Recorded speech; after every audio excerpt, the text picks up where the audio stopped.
All right, I'm going to go ahead and call to order our May 21st, 2018 meeting. And just to make a quick announcement, Scott Langford is not here today. He had to take his mom to the emergency room, so we want to definitely keep Miss Langford in our prayers and thoughts. So. Oh yes, this meeting of the Board of Commissioners for Sumner County is now in session pursuant to adjournment. Anyone wishing to speak to an item on the agenda may sign up now. God bless this country and this honorable board. Do I do this first? Okay. All right, I'm going to introduce our pastor tonight is Jesse Owens. He is the lead pastor of Gallatin Emmanuel Church Services at Station Camp Elementary School, 1020 Bison Trail in Gallatin. He lived in Nashville and Louisville prior to moving in Gallatin in 2016. He is a graduate of Welch College and has a Master of Divinity degree from Southern Baptist Theological Seminary. He is currently finishing his PhD in historical theology. He and his wife Tiffany have a 3-year-old son, Gavin. He is passionate about ministering in Sumner County, teaching the Bible, helping others grow in faith. Mr. Owen, you can come up. Everyone will please stand.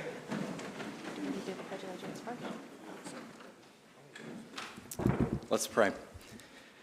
Father, thank you for the ladies and gentlemen gathered here tonight and the different parts of Sumner County that they represent. I ask that you give them wisdom tonight as they seek to figure out the best way to serve our neighbors and our communities. I ask that what's done here tonight and in the future would demonstrate a sincere love of neighbor, and that we would seek the good and the betterment of our neighbors and those around us.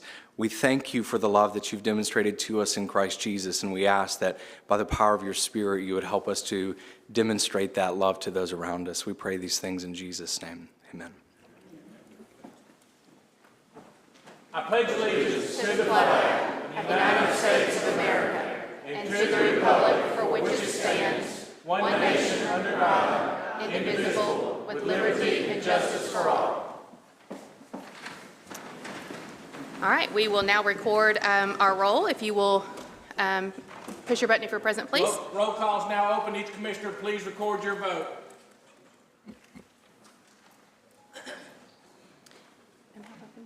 Yes. Do you want me to undo that? No. I'm good. Okay. We have 19 members present. 23. 19 is correct. Okay, I don't know where she's at. Do you want? Okay. All right. Your agenda is before you, and I will wait for a motion. Motion made by Commissioner Bill Taylor, seconded by Jerry Foster. All in favor say aye. Aye. All right, your minutes are before you in your packet, and I will wait for a motion. Motion made by Commissioner Good, seconded by Commissioner Akins. All in favor say aye. Aye. All right. Who has the recognition of the public? Has anybody signed up to speak? Thank you. Okay. I can do that one now, but I'll wait on these.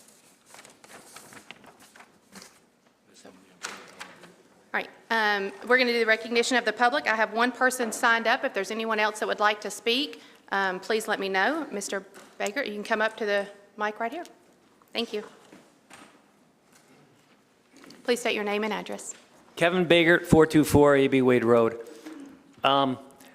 We have President Trump and Scott Pruitt, head of the EPA, cutting regulations daily. We finally had a supermajority in the House of Tennessee, State House, and the Senate, supermajority, pass cutting back on EPA testing. I'm going to be interested to see, we had a Republican supermajority pass this thing. We have a president who's a Republican. Let's see how many Republicans sit on this board. Thank you. Thank you. All right, and we will have, there's one other person that signed up to speak, and I'll ask you to speak when we do our public hearings on that item. All right, your veteran service report is on your desk, and I'll wait for a motion on that. Motion made by Commissioner Akins, seconded by Commissioner Taylor. All in favor say aye. Aye. All right, also I want to, before we move, Anthony Holt wants to make an announcement, so I'm going to yield the floor to him real quick.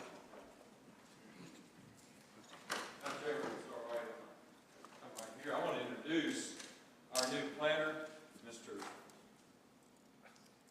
Josh Sutherland. Is this on? Thank you, sir. And Josh, if you'd introduce yourself. Yes, sir. It's our new planner, and he's here to help us, and I just wanted all of you to meet him tonight.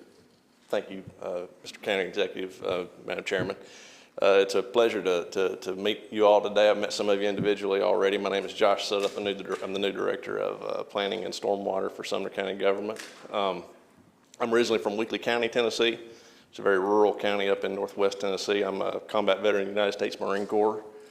I worked in city administration in Shelby County for the town of Collierville for about 6 years, where I focused on land use, oversaw the development services department there, planning codes and engineering functions. After that, I went to work for TDOT here in Nashville. Worked with Office of Community Transportation there, where I worked with a lot of local communities, helping them kind of understand how TDOT worked and the transportation needs. That's where I met County Executive Holt with the Metropolitan Planning Organization here in Nashville. Did a lot of work with them as well. Really delighted to be on board here with Sumner County government. I have a number of big picture goals that I'm looking to try to accomplish my first 6 months to a year here. First and foremost, I want to be a resource for the residents of the county. I want to be a resource for you all as elected officials representing those people. I want to be a resource to the Planning Commission as well. I'm looking forward to getting into the zoning code, subdivision regulations, these other regulations that we have, making common sense improvements where they're necessary, and making the system more responsive and more commonsensical. Want to focus on stormwater as well. That's a big mandate that we have from the federal government and the state government. I want to make sure that we're reviewing plans in a way that identifies issues on the front end, so we're not getting a lot of negative feedback on the back end when it's sort of too late to take care of them. Like I said, I'm delighted to be here today, delighted to work with you all, and to work for the residents of Sumner County. Thank you. Thank you. Thank you, Madam Chairman, and I just want you to know that I believe this young man has got the right stuff, and so he's here to help us. I know we've got a lot of issues in the county, a lot of growth, and I appreciate your time to meet our new plan. Thank you. We're excited you're on board.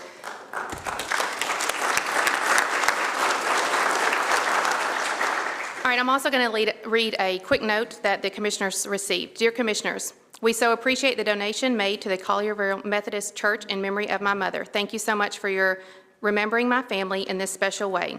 Thank you also for your kind words, prayers, and help during this time. Leah Denon. So, all right, we are going to move on to our certificates of recognition. I'm going to ask Mr. Guthrie to come up.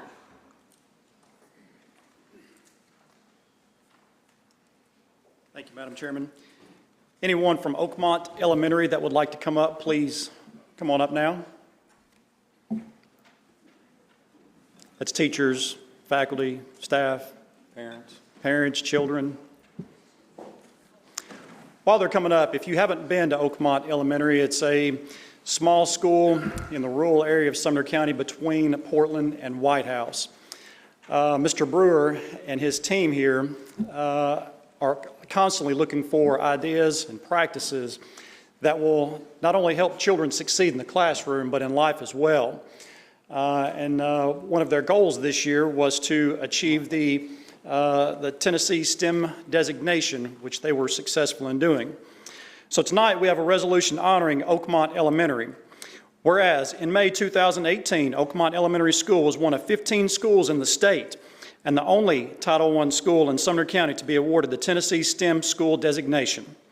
Whereas, in addition to being recognized as a STEM school, Oakmont received the Reward School designation for growth from the Tennessee Department of Education in 2013-14 and 2016-17, and was recognized as one of the first, or as the first, one-to-one technology school in Sumner County in 2016-17. Whereas the administrators, teachers, staff, and volunteers who engage elementary students in hands-on, problem-based learning experiences daily and strive to teach, encourage, and inspire each student should be commended for their diligence and their dedication. Now therefore be it resolved by the Sumner County Board of County Commissioners, meeting in regular session on this 21st day of May 2018, that this body hereby recognizes and celebrates the Oakmont Elementary STEM School and its dedicated faculty who made the entire STEM certification process a team effort.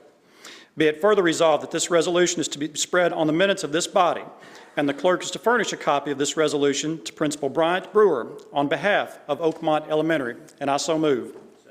Motion made by Commissioner Guthrie, seconded by Mr. Gaminden. All in favor say aye. Aye. Motion passes.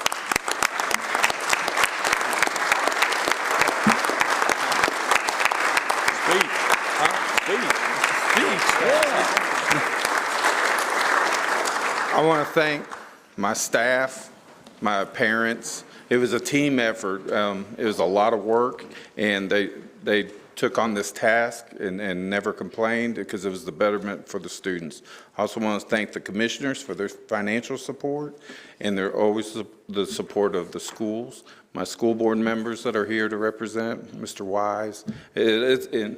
It's always a big team effort between the commissioners, school board, parents, teachers, staff, always everything for the betterment of the students. Thank you. Thank you.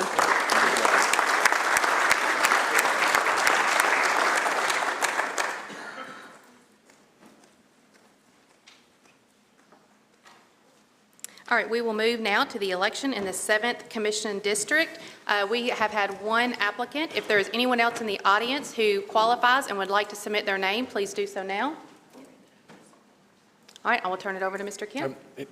Notice of vacancy in special election pursuant to Section 55111 Tennessee Code Annotated Notice is hereby given that on Monday, May 21st, 2018, at approximately 7 p.m.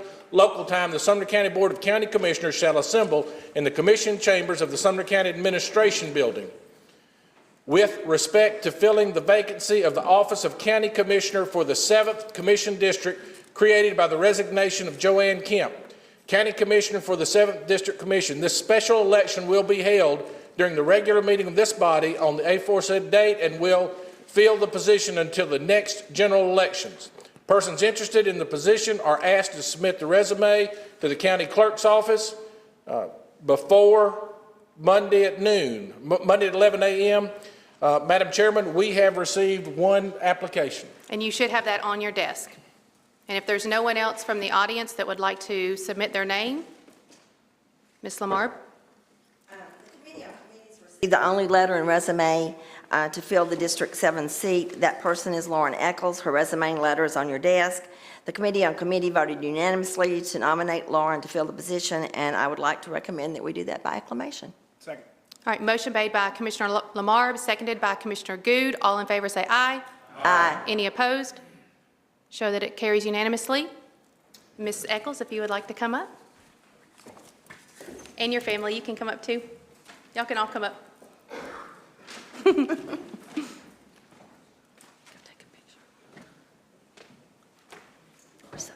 Y'all can, yeah, just hang out right there. You can hold my hand. Okay.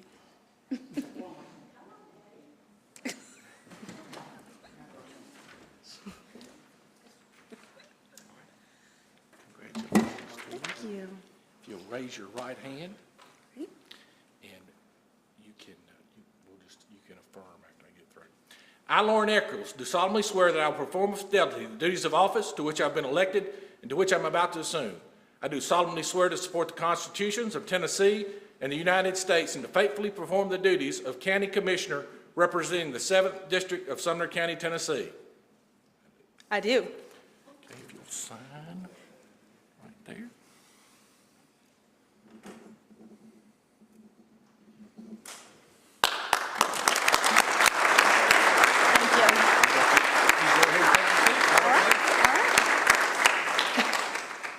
Ms. Eccles, you are welcome to take your seat.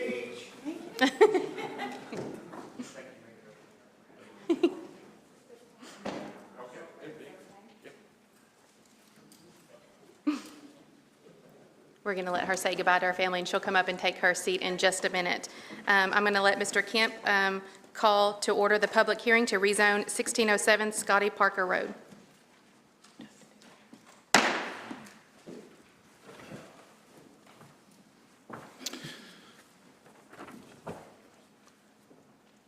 Sumner County Commission will hold a public hearing on Monday, May 21st at 7 p.m. in the County Commission Chambers, Sumner County Administration Building, located 355 North Belvedere Drive, Gallatin, Tennessee.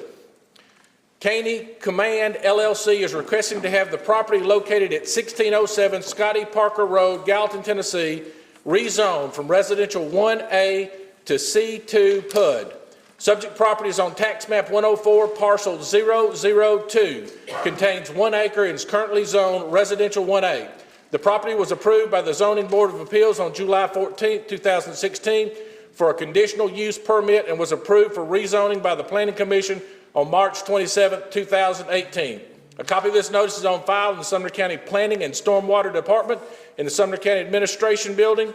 Anyone having any interest or desire to ask questions concerning this request is invited to attend the meeting. At this time, I'm going to allow, we had one person to sign up to speak on this. Mr. Hunter, if you would like to come up. You can come right here.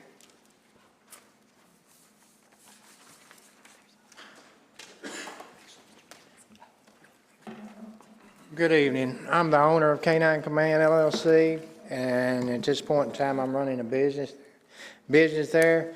I just signed up, if y'all got any questions you'd want me to answer for you, I'd be pleased to answer them. Okay, we typically don't take questions, but if it's just an opportunity for you to speak. If somebody specifically has a question for you, then we may suspend the rules and allow you to answer that. But okay, perfect. Thank you. All right, public comments are closed. Motion made by Commissioner Pomeroy, seconded by Commissioner Taylor. All in favor say aye. Aye. Any opposed? Show that it passes unanimously. All right, we will enter into our next public hearing to rezone Worsham's Market in Hendersonville, Tennessee. Oh.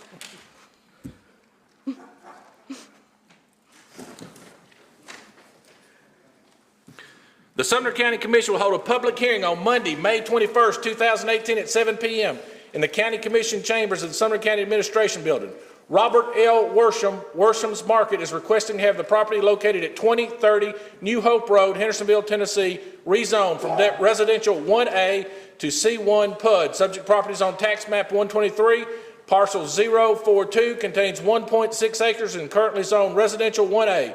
The property was approved for rezoning by the Planning Commission on March 27, 2018. A copy of this notice is on file at the Sumner County Planning and Stormwater Department in Sumner County Administration Building. Anyone having any interest or desiring to ask questions concerning this request is invited to attend the meeting. All right, there was no one signed up for public comment, so I will wait for a motion. Motion made by Commissioner Pomeroy, seconded by Commissioner Becker. Is there any discussion? Commissioner Taylor? There was some discussion about versus non-PUD, but the only option is a C1 PUD, and I guess that got cleared up with Mr. Worsham because he was not clear of that when they left the thing. Okay, we're good. Thank you. All right, thank you. All right, seeing no one else in the queue, we will vote. All in favor say aye. Aye. Oh, are you putting on the board? Any opposed? All right, show that it passes unanimously. All right, we have one more public hearing. Now we'll turn it over to Mr. Kemp. I'm on the roll. There will be a public hearing at the Sumner County Commission meeting Monday, May 21st, 2018, 7 p.m. The meeting will be held in the Sumner County Administration Building. This meeting will be to discuss and potentially vote on a new stormwater fee for land and disturbance permits along with the revised criteria for these fees. This meeting follows prior discussion with the Planning Commission during the February 27, 2018 meeting and a public hearing and a vote by the Planning Commission on March 27, 2018. Copy of this notice is on file in the Sumner County Planning and Stormwater Department in the Sumner County Administration Building. Anyone having any interest or desiring to ask questions concerning the request is invited to attend the meeting. Thank you. There was no one signed up to speak on this, so I will wait for a motion. Motion made by Commissioner Chris Taylor, seconded by Commissioner Danny Sullivan. Discussion? Seeing no one in the queue, we will vote. Oh, sorry. Mr. Graves, sorry, I didn't see you. I just have a question, Madam Chairman. Actually, this fee is is it going to be a part-time help, full-time help, or just help with the inspection? Okay, who wants to answer? I don't know who to answer. Okay, I'm going to let, Leah's going to answer it for us. I can answer that. Okay, whichever one of you want to take it. They're anticipating that the fees will bring in about $30,000. It's about $35,256 to make a part-time employee to a full-time MS4 inspector, so that's what the funds will be used for. Any other questions? Thank you. Madam Chair. All right, seeing no one else in the queue, yes, we're going to put it on the board for a vote.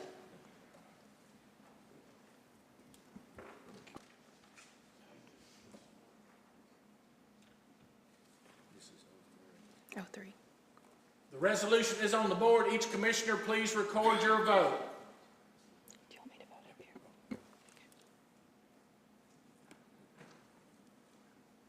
19 votes are entered. Anyone not voting wishing to vote? Anyone wishing to change your vote? All right, the motion carries. 17 votes. All right. Now we are going to move on to our presentation by Justice Planners Association, and I'm going to ask them to go ahead and make their way up. And I just want to give a few words to the commissioners. As you know, we've been in this process for a very long time with Justice Planning Association, and this is going to be a time for them to present their material, and then afterwards we will have a Q&A time from our commissioners towards them. But I want to introduce to you Mr. Mike Thomas, and he's going to come up. You can go wherever you want. I'm fine here. You feel comfortable, so. I just need to turn and shoot at that occasionally. That's totally fine.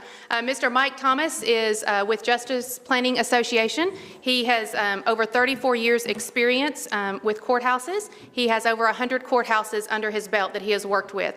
Over four specifically in Tennessee. He has done the Chattanooga Courthouse, the Murfreesboro Courthouse that just opened, the Clarksville Courthouse, and several courthouses in Nashville. So, Mr. Thomas, I will turn it over to you. Okay, thank you very much. We have been working rather diligently to figure out what you need in terms of new court facilities. And I'm sort of going to be bouncing back and forth here in the direction I face, since I now have my back to the screen, which was clever of me. But I'd like to take you through some slides. The audience will be able to see a portion of the report that we're handing out. Have we done that yet? Thank you. I do want to show you that the final report is this. So what you're seeing today is a very boiled down synopsis of a very detailed study. But I can't present this, and even trying to boil down what I'm going to present to a short period of time is going to be very difficult. But we started this process with an advisory group, and I'd like to show you who was on the advisory group. So Cliff, if you'll do that slide for me, please. We had representatives from everywhere, from the court system, from law enforcement, obviously, from the city and the county, and from the community and the bar. So we had a very good representation, and we met a number of times over a period of several months as we studied things and then presented it to this advisory group. We had 3 tasks that we were performing. The needs assessment was basically to figure out where your system has been going and where we thought it would go. So we did a very detailed series of analyses over a period of several months to analyze every factor that we could think of in your criminal justice system and in the rest of the justice system, and then to do projections. I'll show you some of that.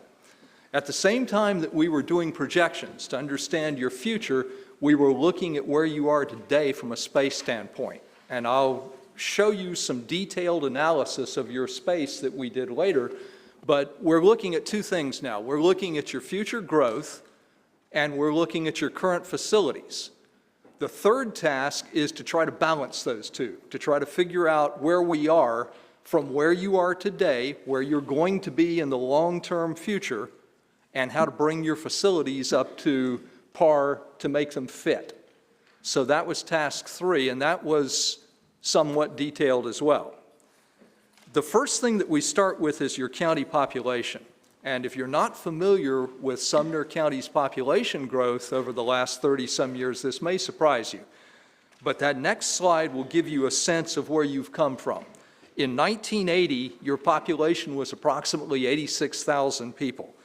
By the year 2010, it was 160,000 people. By the year 2017, it was 181, almost 182,000 people. So you basically had grown by about 95,000 people in a period of about 37 years. As we look into the future, and we're using the Tennessee Center for Business and Economic Research data here for the forecast, I don't want to forecast your population. I want to have a starting point that somebody else used, and then I'll forecast on top of that. This was their medium forecast for Sumner County. They're predicting that by the year 2050, which was our study period, you'd be at around 270,000 people. So you'll be adding about another 90,000 people, or about half again what you have today, over the next 32 years now, since this was based on 2017 data. This is important to know because all the services in your court system that are under demand today are going to be under much more demand in the future. Moving forward from that, and unfortunately this is one of the pages here that you have a copy of in your report that I don't have a slide for, and there's a reason for that. You won't be able to read the numbers on some of these pages, but if you want to look at Table 4 in your report, this will give you a sense of what your court system has done and what your judges have done during that period. You'll see that filings have gone up in the criminal division from 1997 to 2016 by about 60%. You'll see that the overall filings have gone up by only about 19%, but that's significant because that's exerted the demand on your infrastructure, which is number of judges, number of court employees, and so on. Meanwhile, your circuit judges, your criminal judges, your chancellors have not grown during that period. So you've got that growth that has occurred in your court system, in your filings, but you had one of each of those judges and you still have one of each. As you're going to find out later, you're due.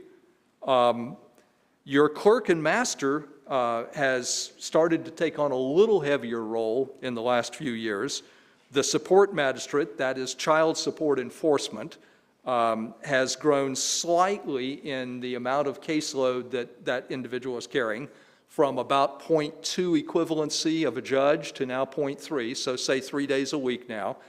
So your total judgeships have only grown for your trial courts from 3.3 to 3.7. That's a very modest growth considering the amount of population growth that you've had in the last 20 years. We think that's actually going to change. If you look at the next page, I don't really expect you to understand all of this right now, but it'll give you a flavor of it, and you'll have access to the final report online or as a hard copy if you'd like from the county. But I want you to see the essence of the analysis here. We're taking a number of different factors. Population is one, the historical growth in filings. We're looking at some other factors such as offenses and arrests. We're trying to put all this together, and we ended up using 14 different forecasting models. We actually had more than that. We had many that we discarded. These 14 were the best ones we had. We then are averaging as many of those as cluster together as we can. And one way to think of forecasting to me is not an aimed shot into the future where you say, okay, I'm going to use this model and there's a rifle bullet that I can aim that is going to nail that target in the center. It's not like that. You don't have that kind of accuracy. This is a shotgun blast into the future where you take a number of different models that come from different types of formats You put them together, you average them, and you say, okay, that cluster of shot has a pretty good chance of being generally accurate. The only thing I can tell you for sure, you have today 3,845 criminal trial court filings.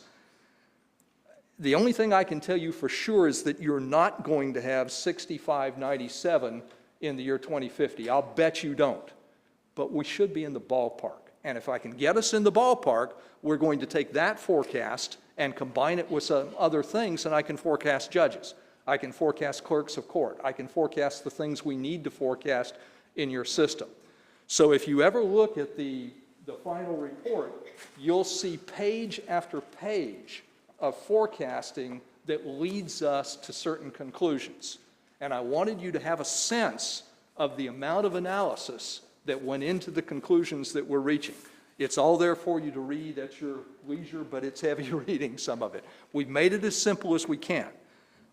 Moving on from that, I'm going to skip over the next couple of pages, and I'm going to go to Table 7, which is a comparison of where you are compared to some counties of similar size.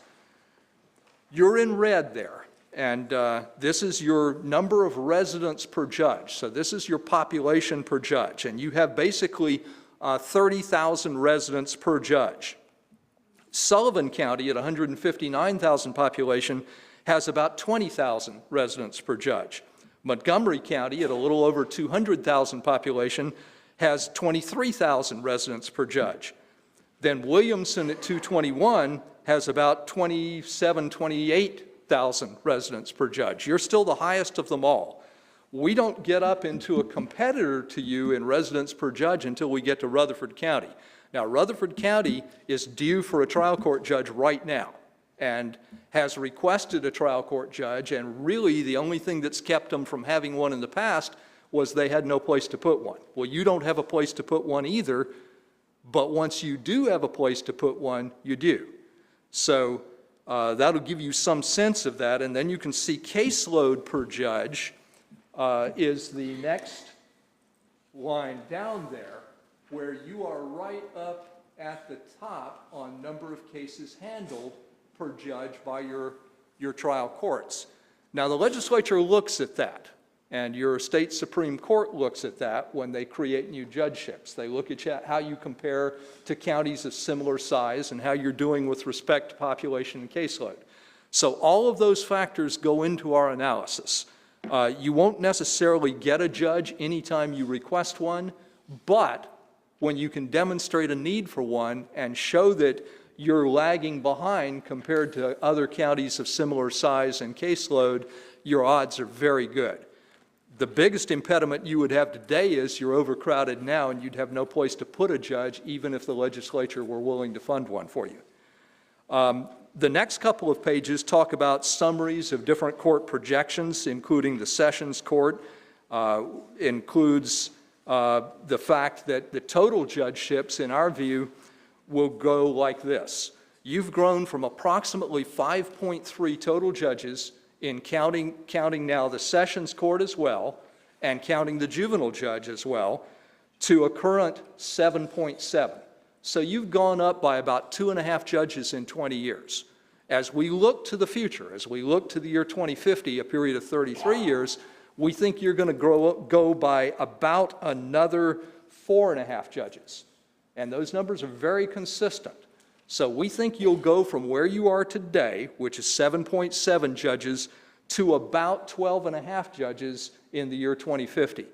Now, 2050, gee, that's a long time away. It's a heartbeat in the life of a county. So you have to be planning for that future because it comes before you know it. And you'll go from 7.7 to 8.7 to 9 to 10. You don't actually go up by increments. Typically, you go up by a new judge at a time. It's not unlikely that you would get a new trial court judge and a new Sessions Court judge at the same time. That often happens, and sometimes the legislature gives you more than you even asked for. That happened with Davidson County when we were working there. We had them in temporary space while we were finishing their historic courthouse and while we were building their new courthouse, which impeded the use of the existing one. and all of a sudden they get much more than they thought they were going to get in terms of chancery judges, trial court judges, and so on. So we had to find a place for them. I'm going to go from that page now to talking about the jail for just a minute. We were also asked to look at your jail. And the good news is that once you went to triple bunking, which is not the greatest thing in the world to do, but once you went to that, back in 2013, it relieved some of the pressure on the jail. You're under capacity. Your total bed space capacity is 832, and your total jail population at the time of this analysis was around 680. That sounds good. Those numbers sound good. What that doesn't account for is peaking factors and classification factors. Peaking means that's an average. What happens on any given day? What happens on any given week? You've got to have some slack in your bed spaces to account for those drug busts that happen at a particular time, or a sweep that happens, or gang activity that your law enforcement officials have to deal with that suddenly make your jail population go up. It also doesn't account for classification. You have female inmates, you have pretrial male, you have incarcerated male who have already been tried and sentenced, you have Tennessee Department of Corrections you have to have slightly separated, you have juveniles you have to have completely separated, sight and sound, so you need an allowance in there. So you're actually a little higher capacity right now than you should be. The part of it that's worse is your female capacity. Your female jail population is in a tough spot right now, and I'm going to get into that in a little more detail later. But we projected your future growth in the jail. That wasn't really one of our mandates in our scope of services, but we felt it was important that we do it. I wanted to know how much your jail population is likely to grow over the next 20 or 30 years so that we could figure out where you are on it. We think you're going to grow by about another 400 bed spaces over the next 32 years now. You can handle that gradually, though. It doesn't happen all at once. It's going to happen over a period of decades, and your jail overall is not in bad shape. So we're going to make a couple of suggestions on how you can relieve the pressure and how you can buy some time. You're going to come to a point, maybe 15 years from now. I can't give you a number, I can't give you a target date, but you'll come to a time when it's time to do something more comprehensive about that jail. That time is not now. So that was good news for us. We hope it's good news for you, that we can buy you some time on that jail with some fairly simple things. Let's go to a summary of your historical and projected staff. If we look at your court system staff and we leave out the Sheriff's Department for a moment, you've grown from 77 personnel to 98 personnel in a period of 20 years. We think you're going to grow from 98 to about 155 over the next 33 years. So 20 years versus 33 years. That's half again as long.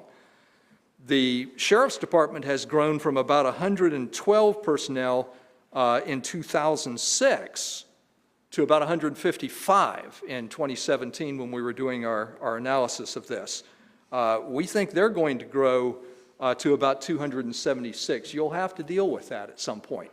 So it won't be just that your jail is going to grow, your Sheriff's Department is going to grow as well.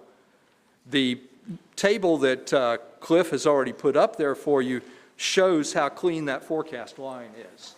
There's your historical period, and it's always a little bumpy, a little up and down, but you look at that trend line and how it continues out into the future, and that's a forecast I have a high degree of confidence in. This is the important forecast. The judgeship forecasts and the staff forecasts are important. The filing forecasts, they're all over the place, and we do the best we can with them, but what we want to get to is some judgeship forecasts and some staff forecasts that you can depend on, because those are the ones you're building space for.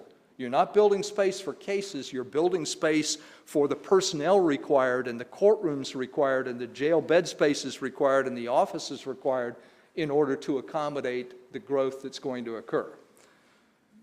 Moving forward from there, I'd like to talk a little bit about the second task. That sort of wraps up task one. Remember I said we had those 3 tasks that we were doing, and the first one was to assess your needs, your long-term needs. Well, now let's look at your facilities a little bit and talk about how they work.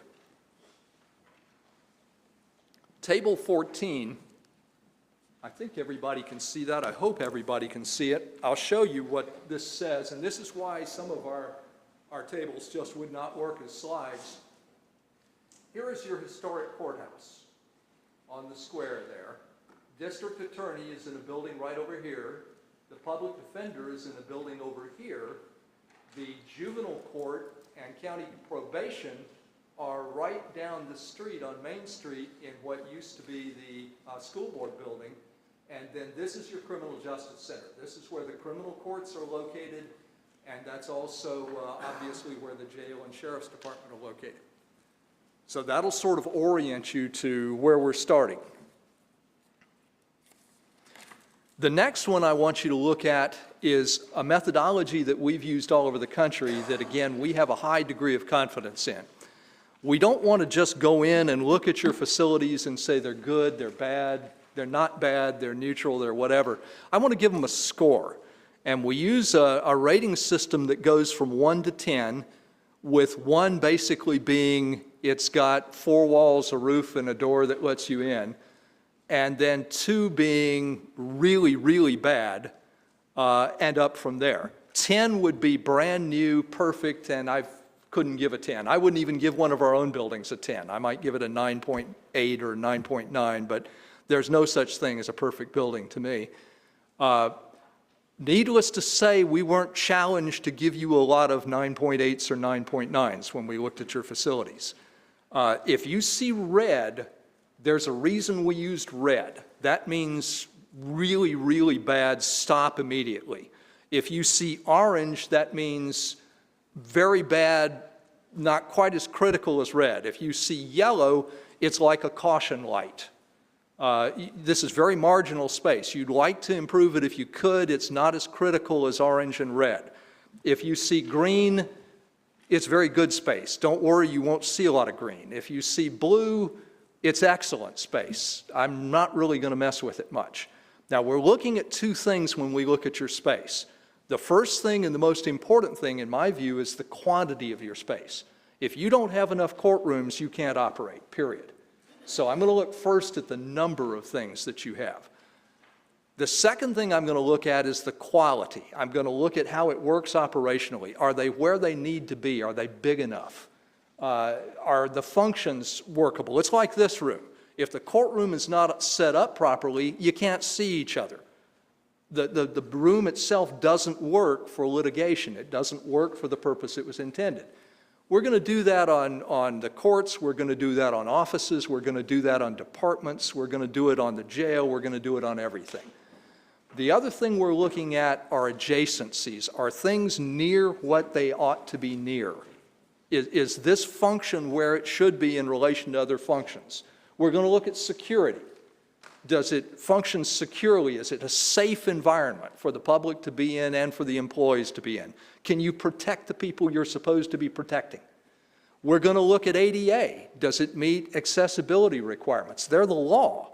The fact that you get grandfathered into not meeting those requirements in existing facilities doesn't mean that we should do it that way. We should meet ADA where we can. We're looking at code violations, major ones. Life safety violations. Again, these are major ones. We're not really looking for that in detail, but we can't miss some of them sometimes. So that'll give you a sense of what we're trying to do with our scoring system. I gave you an example of some detail here on page 16. Let me read you one of them, and it's in red for a reason. The historic courthouse scored a 1 for the circuit and chancery courts. There were a number of reasons we gave it a 1. The courtrooms are not right for the types of hearings that are being held. Some of them are very small. One of the courtrooms is used really as a file storage room in addition to being a courtroom. Access is bad. It's a dangerous building. And I almost hesitate to say that in a public meeting, but I'm not going to mince words with you. It's a dangerous situation. Here's one of the things that we really docked the building for. The historic courthouse lacks separate circulation zones, so judges, staff, jurors, detainees, and the public must all share the same hallways in order to access spaces. Although not a frequent occurrence, detainees are moved through public hallways. I mean, you do have occasions when even the civil courts in that building are having to deal with detainees, either through bench warrants or through things that happen in the courtroom itself, which require someone to be taken into custody, and there is no effective way to do that. So I won't mince words with you. That is not a good situation, and it hasn't been a good situation for a long time. I don't know that I should say more than that we gave the circuit courts and the chancery courts a 1 in that building. Now, the clerk of court went all the way up to a 2. And the next slide will show you, I hope you can see this. This is the public counter that serves the public. As this door opens, the door almost touches that counter. So this is your entire queuing space. It's a little more than 3 feet wide. That's where the public tries to stand when you're transacting business in that building. This is a file storage area. Don't let your fire marshal see that, okay? I'm sure he hasn't looked at it before. And then this is your work area where people are trying to work right on top of each other. Here's the other tough thing about this. That's where your criminal clerk is located. But the criminal courts aren't in this building. The criminal courts are down in the Criminal Justice Center a couple of blocks away that I showed you. So you've got a really dysfunctional situation there with the clerk in one building and the criminal courts that clerk is serving in a different building. Moving evidence, moving files, moving records, moving exhibits, moving people, getting people to pay their fines instead of just not showing up. Normally you'd be doing that all in one building, all in one place. All of that is a problem. And these problems sort of snowball over time. This one's had a long time to build up momentum. I'm going to skip over, well, there's one thing about page 18 that I want you to see. Page 18 shows you the scores of some other facilities. The jail scored pretty well throughout. We gave the jail about a 6, which is actually not a very bad score at all, particularly for a jail that's been around for a few years. But the female housing and the juvenile housing both scored a 2. You are in real dire need of some relief there. And I'm going to explain our plan for getting you a little bit of relief, but we somehow have got to open the pressure valve just a little bit on that. Your female inmates are running about 119% of capacity. We'd like them to be below 85% to handle that peaking and classification that we talked about. On weekends, it's worse. When they come in off of work release, you're sleeping them all over the floor in the day rooms. You've got no place else to put them. And you've got no place at all to put your juveniles. You're putting your juveniles in the sick bay as a way to isolate them from the other inmates. It is a dangerous situation, and it is not a situation that you can sustain. So we have some recommendations to make to you as to how to deal with that situation, but I want to emphasize your jail overall is not bad. What we need to do is get you some short-term relief for the female housing, and that would free up the opportunity to isolate your juveniles without having to put them in the sick bay. So the next page shows you how your overall system scored, and this is a 2-page slide. So the historic courthouse is this first piece, and you can see it's all red except a little bit of orange. Your criminal justice center is this piece, and that is the criminal court portion of the criminal justice center. That was not good at all. They have the same problems that the historic courthouse has. It really wasn't planned strategically to handle criminal courts. You've got the same problems of prisoner movement, crossing paths with the public, crossing paths with the jurors. It's, again, a dangerous situation. It's also overcrowded. It's hard to find which door to come in. The criminal court is separated from the sessions court instead of being part of one building. It's kind of a mess. I'm sorry, am I being too candid with you? I feel like I need to just tell you what it is. The sheriff's department scored a 3 on that scale of 1 to 10. They are very overcrowded.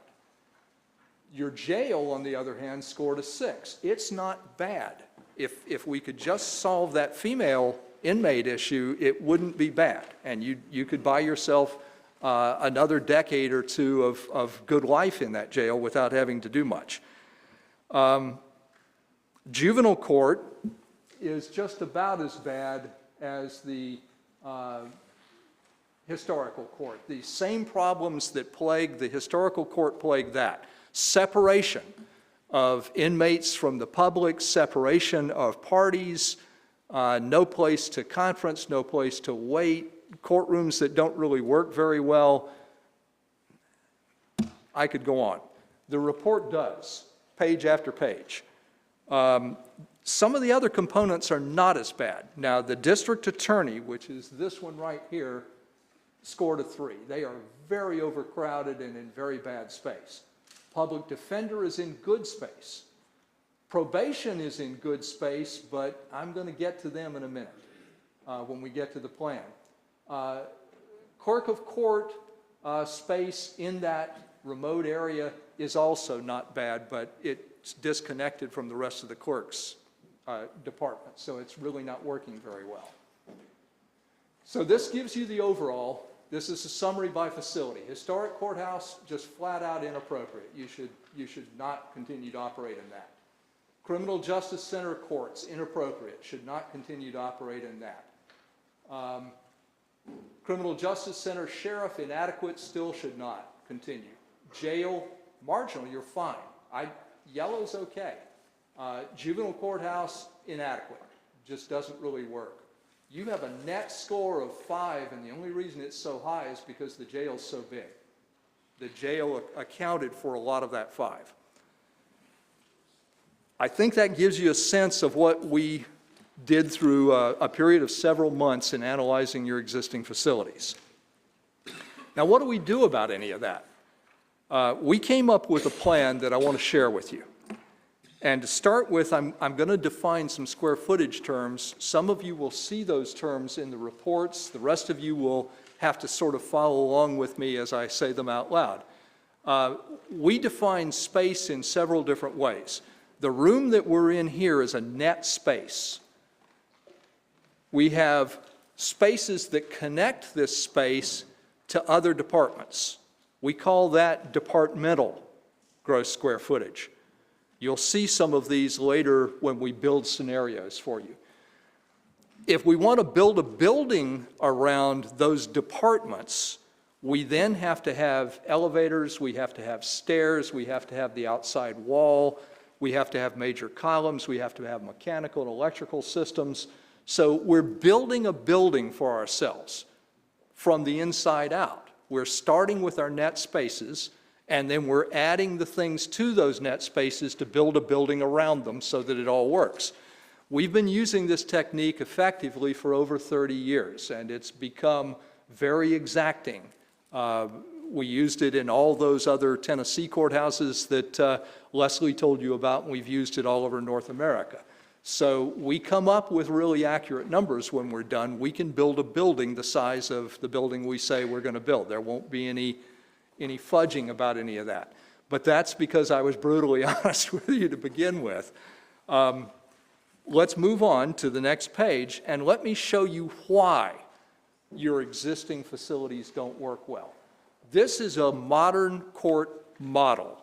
It started to be developed in a very rudimentary form back in the early to mid-1970s in this country. Unfortunately, there were a lot of people in a lot of places who did not get the memo. So people continued to build courthouses into the 80s and even into the 90s that did not incorporate these basic fundamental security principles. You start by saying, we've got to have 3 zones, and we've got to separate the public, the private, the restricted circulation, which are judges, jurors, and court staff, and the inmates who are in secure circulation. Now, you've got criminal defendants who are not in custody. They're out on bond. You don't consider them dangerous.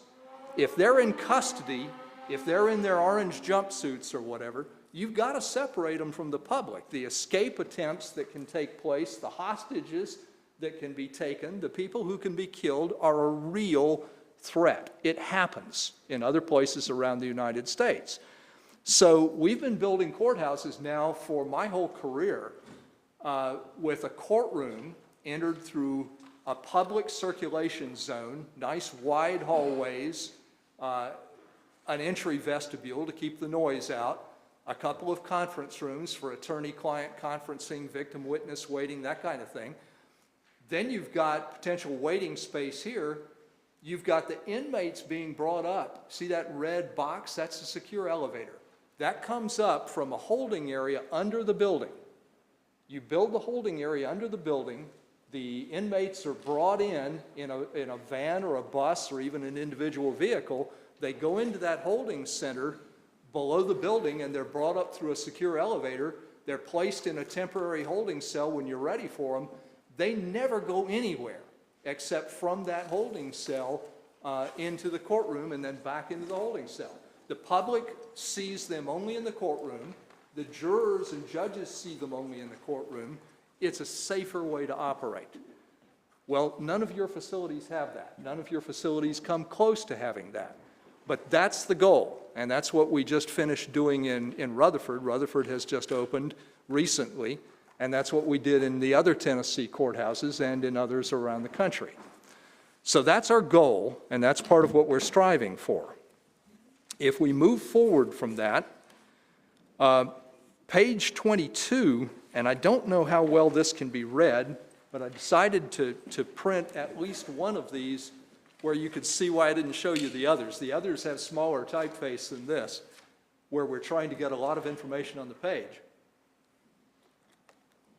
Remember that I told you that we thought you were going to have 12.5 judges by the year 2050? What we've done is plan your building to have 14 courts. 10 initially, which would give you some growth. We think you'll get a new trial judge, and we think you'll get probably a new sessions judge within the next 5, 7, 8 years, something like that. You certainly won't get one until you build a new courthouse because you got no place to put them. But after you build a new courthouse, we think you'll get a new trial judge first and a new sessions judge not long thereafter.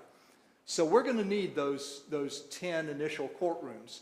What we're going to do, though, is we're going to shell an entire floor, which is what Rutherford did, where you have an unfinished floor in your courthouse that'll give you an additional 4 courtrooms. Now, that's going to take you out to beyond 2050. Remember, I said 12.5 by 2050, so when you have that shell floor, which could be finished at any time in the future, you're out to 2060, maybe 2065, maybe a little later. We're also going to have a couple of things in here, such as county probation, which probably should be in here anyway, but someday if you had to, you could take out county probation. There's another courtroom. If you had to someday, you could take out your recovery court. There's more space for the clerk of court to expand into. If you don't build these buildings with a clear idea of how you're going to expand over the next 50 or 60 years, you'll be back in the same problem you were in. I don't know if very many of you know that Rutherford facility that we replaced was built in the early 1980s. And we were being asked to look at it. We didn't actually start studying it until 2007, but we had inquiries to come look at it several years earlier than that. That building didn't even last 20 years before it was completely overcrowded. That will not happen here, and it does not happen with the buildings we plan for you. This is too big an investment to mess it up by not doing sufficiently long-term planning. So you're going to hear me press that idea of long-term planning and long-term flexibility over and over again. We came up with those two scenarios for an optimum scenario, which was about 208,000 square feet, a minimum scenario which was about 200,000 square feet, and the difference was we could take out these two functions if we had to, but it would reduce your future flexibility. Your advisory committee decided that they did not want to do that, that they wanted to preserve the flexibility. We were entirely on board with that. We recommended going with the optimum if we could. That's why we called it that. But we did try to give you an option if you had to save some money. So those were the two scenarios we had. Your advisory committee and your commissioners who were involved picked option one, which was the one we recommended. Now, the next several pages show you some reasons why that building is going to be the size that it is. If we took your existing court facilities and we put them together, and we desperately need to put them together, you have an extremely inefficient court operation. Your judicial officers cannot help each other. If one is not busy with cases of a particular type on a particular day, he or she could easily help someone else if you were co-located. If you're in different facilities, that becomes extremely difficult to pull off. And it is extremely difficult to pull off today. So we're trying very hard to consolidate your courts. When we do that, if we met modern standards with no growth whatsoever, you would need a building of about 155,000 square feet. As soon as we try to plan for the future, that number goes up to over 200,000 square feet. That's the difference. So just to build what you need today would take a courthouse of about 155,000 square feet. Building what you need today, it would be obsolete the day it opened, because it would take you several years to design it and build it. And that's if you decided to fund it, which you may not. You may take some time to study this before you even decide to fund it. So whatever you decide, it's still going to take several years to design and build this thing. The next page, page 25, I don't have table 4 on the slide. You'd never read this one. But it goes into detail about how we arrived at our construction budget. Now, one thing I want to tell you about all the cost numbers that you're going to see tonight is they represent a budget. They are not a cost estimate. And I need to draw a very clear distinction between budget and estimate. A cost estimate is something where someone studies something and says, we estimate that this is what it would cost. A budget is where somebody says, we think this is what it should cost, ought to cost, will cost, don't spend more than this. You set a budget for yourself when you go buy a car. If you don't set a budget, you'd better set an estimate that's higher than what you started with, because you're going to end up spending more than you thought you would. If we give you a budget, you can meet that budget, I promise. Nashville met its budget.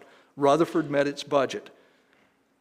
All of the facilities we've done meet their budgets, but there are things built into that budget which help to protect you. We've got the architectural engineering fees built into this budget. We have a contingency built into this budget. We have technology allowances and security allowances, and we have your furniture, fixtures, and equipment built in. We have an escalation factor built in. In the construction industry, things go up in price by about 3% a year on average, year after year, decade after decade. That's been the case since World War II. So if we build in about 3% a year in escalation, we've covered you. If you push this off, if you kick the can down the road 2 or 3 years, expect it to cost more by at least about 3% a year for every year you don't do it. So this is based on decisions that were made fairly briskly from this point on. If you do that, you will meet this budget. And that's a pretty solid guarantee. As you take more time, which you may need to do, it's not fatal. You just need to remember those costs need to go up a little bit then to adjust for that.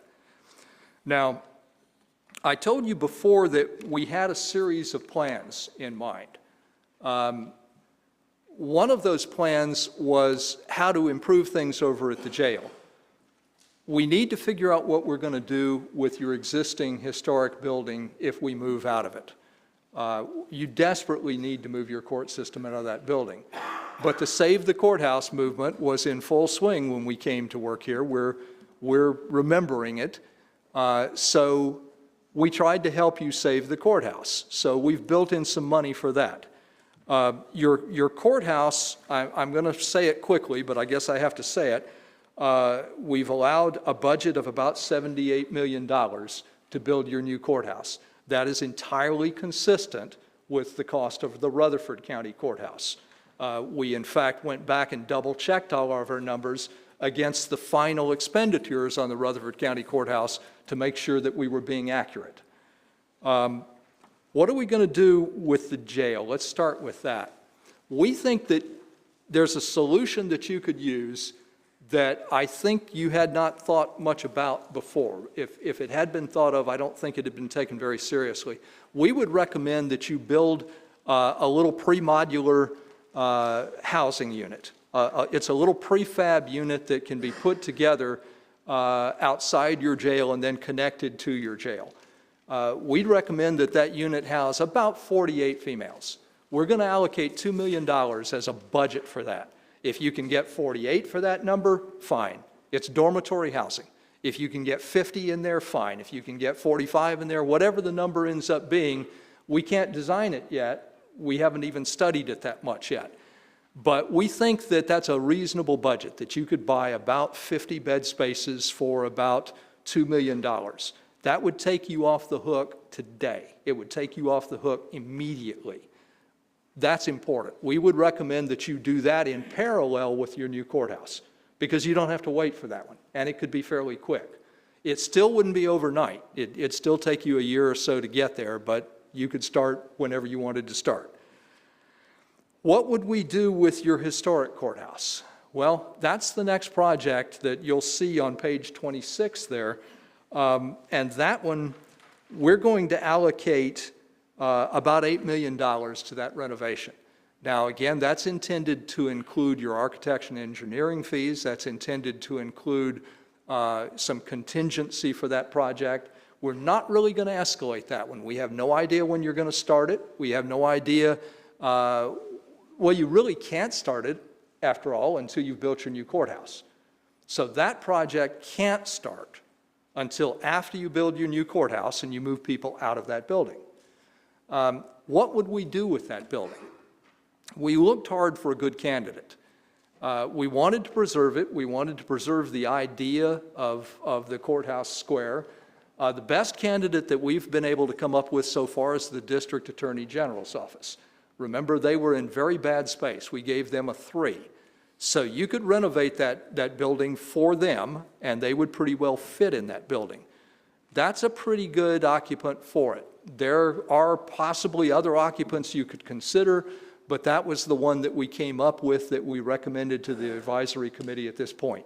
That can be revisited at your leisure because it's going to take years to design and construct your new courthouse, and you can't worry about how you're going to renovate that building or for whom in any detail until you've got that courthouse pretty well underway.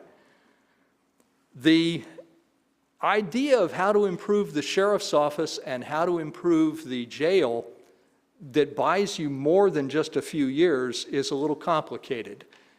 It's not really as complicated as it sounds, and I can show you a graphic in a minute. Why don't we go ahead and go to that graphic? I think I'm going to jump ahead, Cliff, to slide 28 here. The yellow that you see is the jail. The green that you see is the sheriff's department. They're very overcrowded. Everybody is very overcrowded in these two. The blue is the courts, and they're overcrowded. Well, if we moved the courts into a new courthouse and consolidated them like we should, that frees up all this space. The sheriff could slide over into this space and start to expand. Meanwhile, the jail, which was occupying this space in dormitory housing at one point, could move back over into this space and start to expand. That's the next slide, isn't it, Cliff? That shows how that expansion could occur. So now the jail occupies all of this space, plus this little female housing pod, this little modular housing pod out here. A little bit, we'd like to rework your entry there a little bit. We don't think your entry works very well. It's just too tight. But if we did that, I think we can buy you another 15 or 20 years in that jail before you have to do any major expansions, add-ons, or anything else. We're just reusing what you've got. So I think we've killed two birds with one stone. We've enabled the sheriff to expand, and we've enabled the jail to expand while we consolidated your courts, which needed to happen anyway. So we really liked those components of the plan. We thought that the dominoes fell really well for us there. Now I want to go back, and I will answer any questions you have, but I want to show you one more page, and this is 27. Your new courthouse, in our opinion, should remain downtown. It should be as close to your existing courthouse square as we can get it, and we have two options. I'm going to start with option 2 because it's an obvious one. You own this property. This is where your juvenile courthouse is right here, what used to be the old school board building, I think. And then you've got your county probation in the building right behind it here. We could build there. I have several concerns about that site. One of my concerns is that building is just going to loom massively over the church right next door to it. And there's no really good way to separate those two functions. They're not compatible functions at all. So what I'm going to recommend, and what I have recommended to the advisory committee, is to try to do a land swap. Don't know if you can. It's just a suggestion, with the church, and build your new courthouse here. That does a couple of good things. First, it puts you right next to the county library. So you've got county library, county courthouse side by side. Second, it puts a street between you and the church. I think that's a good thing. Third, it lets the church expand contiguously on that site. So they can continue to grow on the same site, and frankly, they can reuse these buildings. Those buildings don't have to be torn down. They just don't work for courts. They weren't designed for courts. They weren't planned for courts. They're overcrowded for courts. They're not secure for courts. But for other functions, for meeting functions, for classroom functions, for office-type functions, they'll work perfectly well.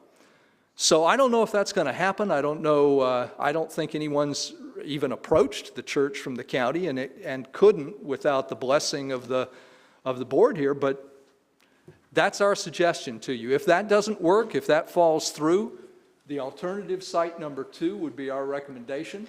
I think it will be in everybody's best interest to try to make this work, but this could be made to work as well. And then you can do parking nearby. You'll need to do parking, but you can do parking nearby.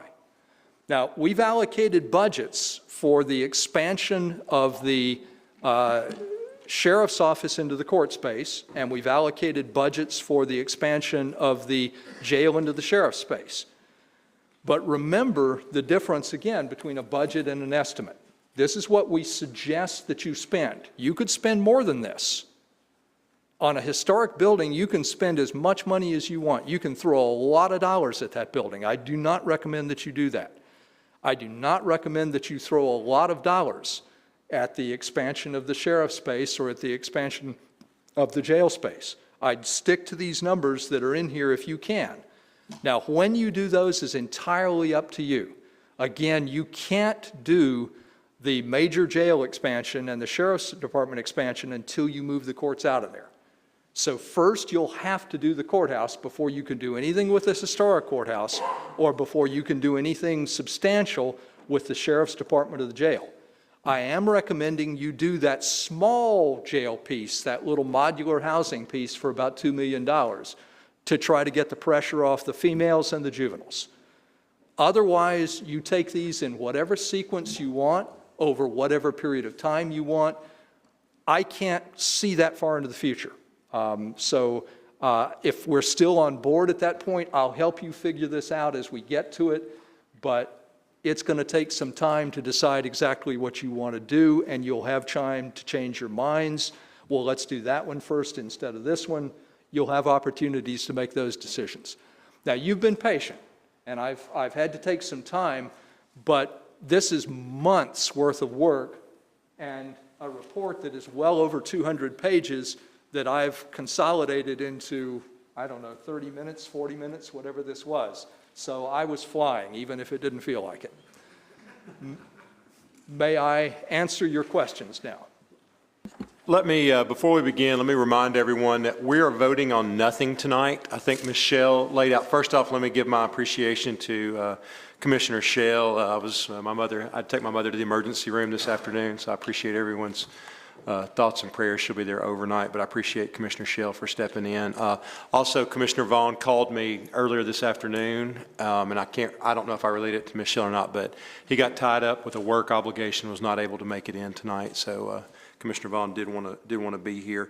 Let me remind everyone that since we're not voting this project up or down tonight, it still needs to go through general ops. It still needs to go through 2 readings at budget before it ever begins to come back to the full commission for a vote. This is just, we wanted to put out as much information as possible to our commissioners as we move forward in a pretty important decision-making process, not just for us as a commission, but for Sumner County as a whole, for the city of Gallatin, for our judges and our legal community in Sumner County. But so just to ask everybody to remember that we're not debating whether we're going to pass it tonight or not. All we're doing is doing our due diligence to collect information as commissioners. So if you have any questions for Mr. Thomas, we'll just queue up and I'll go through the queue.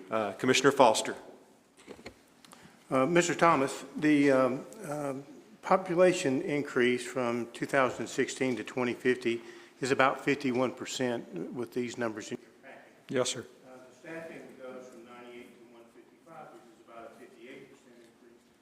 I would, as expected, and that excludes the sheriff's office. So, that population growth would go up, as population increases.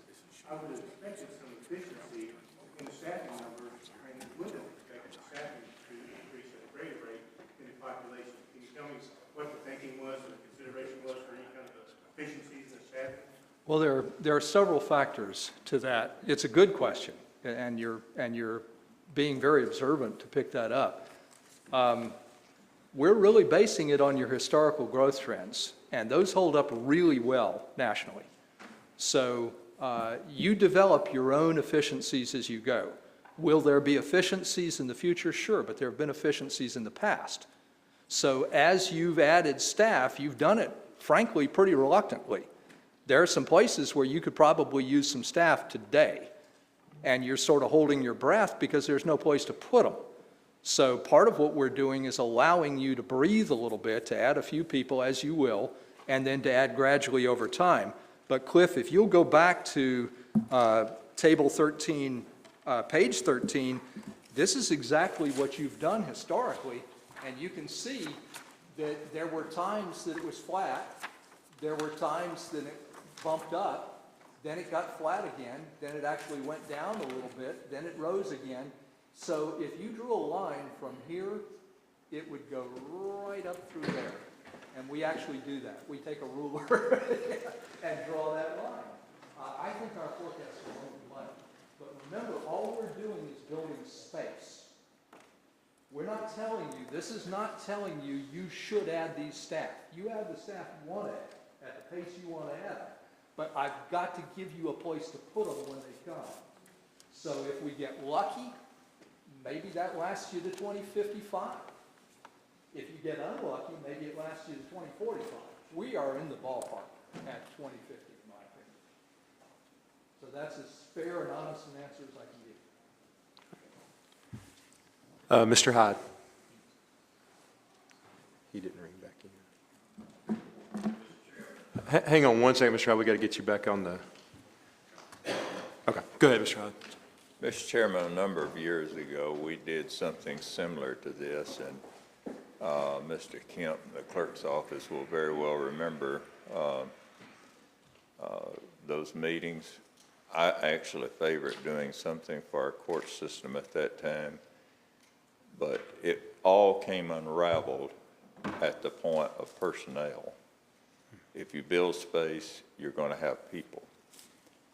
And I just want us to be aware of that, because as we conducted our meetings at that time, we very quickly had the district attorney come in and tell us how many new investigators he would need with additional judges, how many new security officers he would need, how many new assistant district attorneys he would need.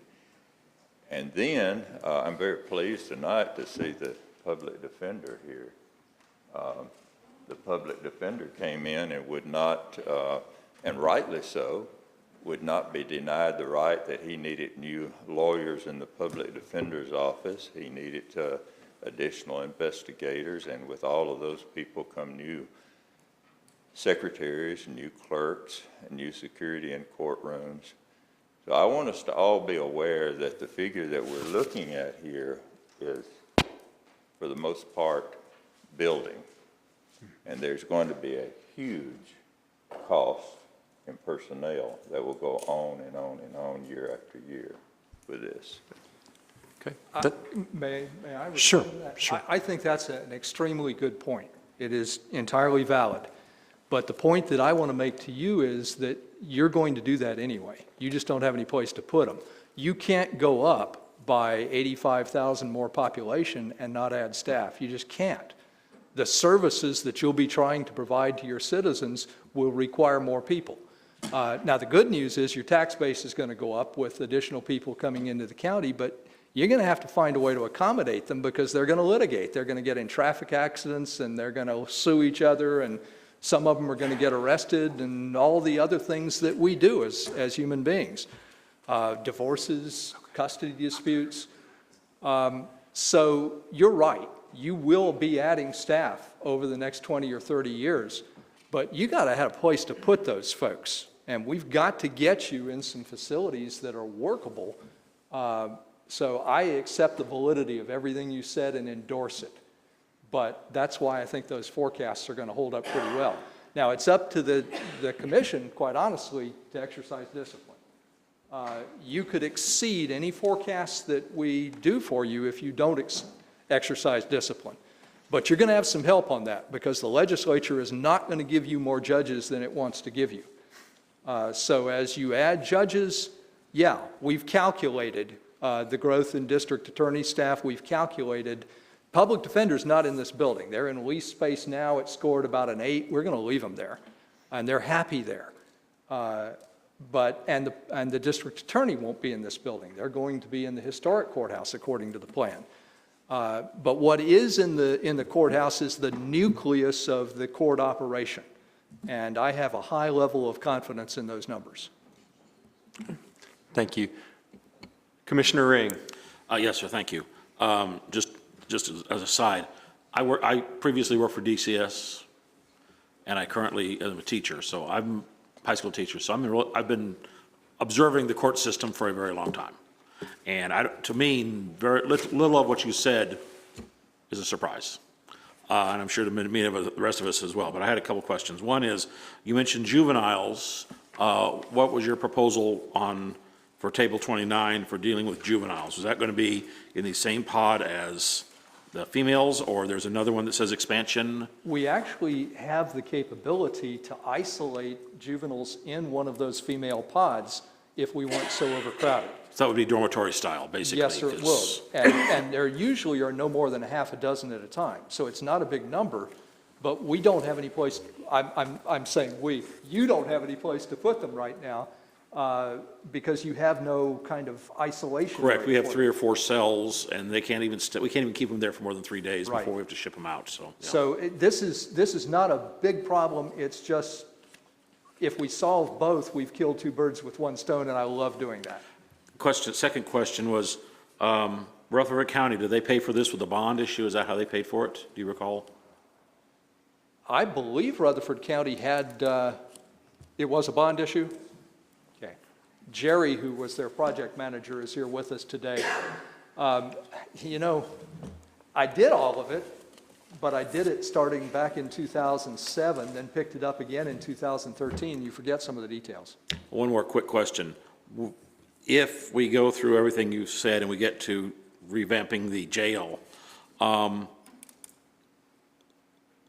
would there be a way, do you think, or have you thought about this, of putting in some type of a certified juvenile detention center so that we could hold juveniles for more than 3 days without having to ship them to another county? Did that come into consideration at all? It did not. I would not invite you to deliberately try to do that because you'll have to meet a number of more stringent requirements. Okay. It's something you can certainly consider down the road when you get to that point. That's probably years from now. But I know the requirements are very stringent. Yeah. Thank you, sir. Yes, sir. Commissioner Hinton. Yes, sir. Do you have any off-the-cuff numbers for cost per square foot on, like the pod, or you mentioned $2 million? We're talking about how much per square foot? We've allocated $300 a square foot for the pod itself and another $500,000 for security fencing, the concrete pad, the utilities infrastructure, architectural and engineering fees.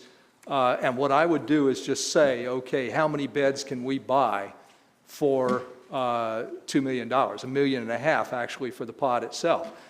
None of the companies will talk to you until you have a design. So you're going to have to start with a design and then amend that design to fit the requirements of whichever bidder you choose to go with. So you'll submit that design to a couple of different companies that do these modular housing pods. One of them will say, I can get you 48 beds plus so-and-so. Another will say, I can get you 44 beds plus, you know, it'll be whatever it is at that point. Does your company have architects and engineers? We do not.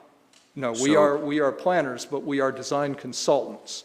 And when I said that we have 100 courthouses built, I mean we were the design consultants on about 100 courthouses. So we know things about operations and about the relationship between space and operations and design that the architects, frankly, will not know. They'll know things we don't know, and together we're synergistic. So, do you participate to the extent that you would be the go-between between Sumner County and contractors, Sumner County and architects, Sumner County and engineers? Do you work in that capacity, or do you hand us the package and we have to take it from there? No, sir. We're a mix of those two extremes. You've actually hired a project manager who will be the direct first point of contact with the architects, with the engineers, and if you do a construction manager at risk, with the construction manager at risk. We are going to work very closely as an owner's representative, however, to be the liaison between the court system, the criminal justice parts of the system that are not courts related, and that architectural team, and we're going to review all the plans. And we did that right through on Rutherford. We won't get into exactly the same detail that the project manager who's sitting here does, but he will tell you that we made his life both easier and harder by seeing things that we were very scrupulous about trying to accomplish and fix. Regardless what some folks believe, just getting elected don't make you qualified. So sometimes we need somebody who knows the business that we're trying to conduct to advise. We spend lots of money that, in my estimation, is not necessary because we mismanage the process. And having somebody who can advise how to manage the process would save Sumner County lots of money in a project of this magnitude. And if I'd like I personally would like to have some comfort level that we're doing the best we can do with the money that the taxpayer has provided us to spend. Now, that's the bottom line for me. Nobody can deny these figures. We're doing projections. We're being prophets, and we're called upon to do that.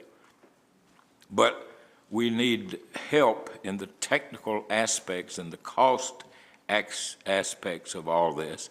And somebody who's been there and done that needs to be solidly in our side of the room when this process, if and when this process gets started. We need a owner's rep on steroids if we're going to start a project of this magnitude. Unfortunately, we may fit that bill better than you think. Here is a personal commitment that I will make to you, and the advisory committee who has worked with us up to this point will tell you that I never did anything except cut to the chase, ever. I've done that with you tonight. I will continue to do that. My commitment is that we will give your court system everything they need in order to operate properly. I will undoubtedly not give them everything they want or everything they ask for. Jerry, please nod your head if you are in agreement with that from Rutherford County. We are not always the most popular people in the world when we do that, but that is my commitment to you. We will give what the taxpayers should get, what the citizens of Sumner County should get, what the future of your court system should get. But we aren't going to gild the lily. We're going to be very judicious with your tax dollars. I promise. Thank you. Yes, sir. Thank you, Mr. Hinton. Commissioner Graves. Mr. Chairman, I just got a little short question, I hope. Has there been a study of parking for the courthouse also and for the citizens that are coming into a parking garage or parking place? This is a complicated question, so I'm going to answer part of it, and Leslie may want to answer another part of it. We have started to analyze your long-term parking requirements. We're just now about to enter what's called a programming phase. And you have already approved our contract to proceed with programming. What I've given you and what I'll give everyone is an analysis of your needs and how to get there. What I've not given anyone is a program which tells the architects how to design this building. I have not identified all the individual spaces in this building. I've not identified all the adjacencies, how it ought to work, how many floors we think it ought to have, none of that. So that's a process that's going to be ongoing. We know you're going to need a parking garage. There is no question that you're going to need a parking garage. But we've been asked not to address that too heavily right now, and I'll let Leslie answer why. I'll just make a quick statement about the parking, and hopefully this will answer your question, Mr. Graves. It would be a little bit premature right now at this point to try to figure out where we would locate some kind of parking until the commission makes a decision on how they want to move forward. It would depend on the location that was chosen. We would want to partner with the City of Gallatin. We have discussed that with the City of Gallatin should the commission choose to do that. But at this point, and we just voted in Gen Ops, and then I think at the first reading in budget to purchase the parking lot across from the jail that we used to park in now. That would help a little bit, but obviously wouldn't be anywhere near this plan to suit for that. But we will look at that in the future as we move along in the process if the commission so chooses. We haven't forgotten it. We have to study it, but we don't know whether it's city, county, private, public. There are a lot of different ways you could go with it. First off, I'd like to thank, we have no more questions in the queue. I'd like to thank Mr. Thomas and his team for their work. I'd also like to ask, if you were on the ad hoc committee originally, if you would stand. I want to thank everybody for the work that they did on the ad hoc, and if you were on the advisory team, if you would stand. Okay. Great. On behalf of the commission, I'd like to thank you for your service yeah, you can clap. And thank you, Mr. Thomas. I'd also like to thank Michelle and our General Ops Committee. I know they put in a lot of work to even get this plan ready for consideration. So yes, and Ms. Denon wanted me to remind everyone, I know there were not enough copies of the plan. It will be on the county website first thing in the morning, so everyone will be able to access the plan tomorrow morning. We're very sorry that we didn't have enough copies tonight, but we will have copies of the slides tomorrow available on the county website. Okay. Okay, we got to do the audit committee too. Mr. Good. Can I make a motion for a 3-minute recess? Yes, let's take a 3-minute recess.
Call the meeting back to order.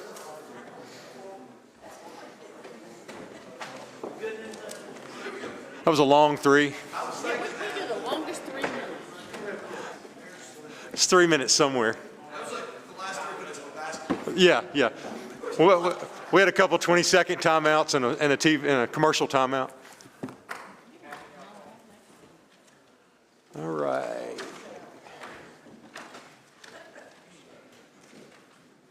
I think.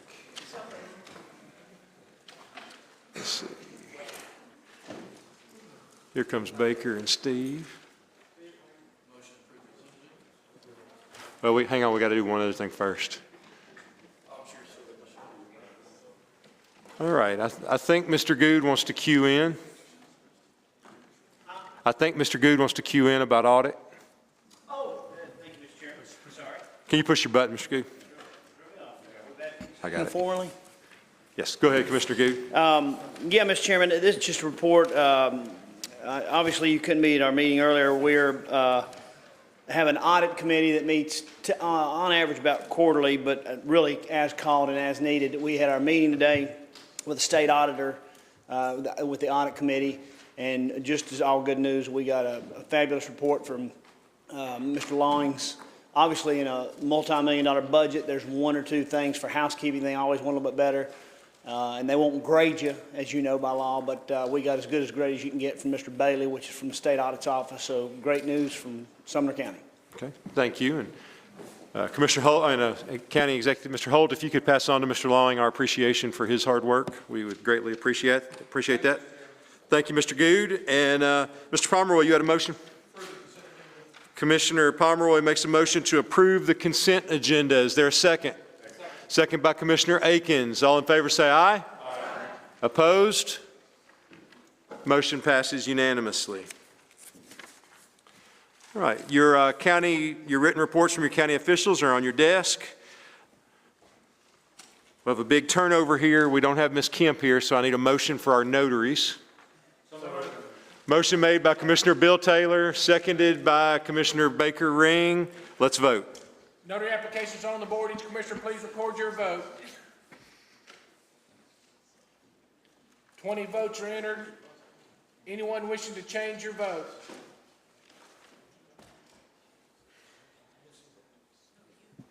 The notary applications are unanimously approved. Okay. Notary applications are passed unanimously. We'll now go to Committee on Committees. Ms. Lamar. We met tonight, and we have several appointments that need to be brought forth. The first one is the Board of Equalization. Well, let me say first, the Airport Authority is going to be deferred, as well as Elaine Gore from the Solid Waste Board will be deferred until next month. Equalization Board, the County Executive's recommendation is Al Bennett to replace Terry Nichols, 2-year term, and I so move. Motion made by Commissioner Lamar, seconded by Commissioner Pomeroy. I see no debate. All in favor say aye. Aye. Opposed? Motion passes unanimously. The next one is the Solid Waste Board, and the first one is the reappointment of Larry Hinton to the 6-year term, and Bob Bristol to replace Joe Skidmore, the 6-year term, and I so move. Okay, motion made by Commissioner Lamar, seconded by Commissioner Baker Ring. I see no discussion. All in favor say aye. Aye. Opposed? Motion passes unanimously. And next month, we have the Library Board and Resource Authority and Tourism Board appointments. Thank you very much. Okay, thank you, Ms. Lamar. What's that? Okay, and next month, we're going to put, okay. What? Committee on Committees. Oh, yes. Thank you. Thank you, Leah. With the resignation of Joanne Kemp, she had 2 places that, on committee boards that she was a part of. One was Committee on Committee, so we're going to appoint Lauren to that one. The other one was the Budget Committee, and I'm going to talk with the chairman about that. Okay. All Okay, right. so a motion, Ms. Lamar's made a motion to put Lauren Eccles on Committee on Committee, seconded by Commissioner Good. See no discussion. All in favor say aye. Aye. Opposed? Motion passes unanimously. Okay, Mr. Decker. Okay. Mr. Graves. Ms. Shell. Mr. Guthrie. Okay, that was for Education, Mr. Decker, Highway Commission, Commissioner Graves, General Ops, Commissioner Shell, Emergency Services, Mr. Guthrie, and now we'll go to Commissioner Good for Legislative. Mr. Chairman, 180504, modifying composition of membership for the Employee Benefits Committees, Liability Committees, Self-Insurance Board. This is basically housekeeping as well, and it was unanimous. The committee so moved. Okay, motion made by Commissioner Good, seconded by Commissioner Pomeroy. I see no one in the queue. All in favor say aye. Aye. Opposed? Motion passes unanimously. Mr. Good. Thank you, Mr. Chairman. 1805-05, approving the county clerk's contract for the emissions testing. We went through the committee and was discussed. I was unanimous, so moved. Okay. Motion made by Commissioner Good. Is there a second? Second by Commissioner Foster. Commissioner Mo Taylor. Yes, sir. Out of respect, all due respect, I'm not speaking against this. I'm just speaking for clarification. I read through the contract and also read through the state law that was just recently passed and signed the Tuesday after this went through legislative. And I'm no expert on contracts. That's why we have people that do that every day. But I didn't see any language in that contract that let us out of the contract. My problem with that contract is it's a 5-year contract. State law just passed that we can be out of emission testing, and there was money tied to emission testing. So we get $1 for every test. Sumner County gets $1. Being a note on the new state law says that if we choose as a body, we can add up to $4, or we can charge up to $4 for whatever entails that process, or ever how we move to go forward. So I'm leery of a 5-year contract that something that the state just passed a law says you can opt out of emission testing. I understand the federal government, has to tell us when and how to do that.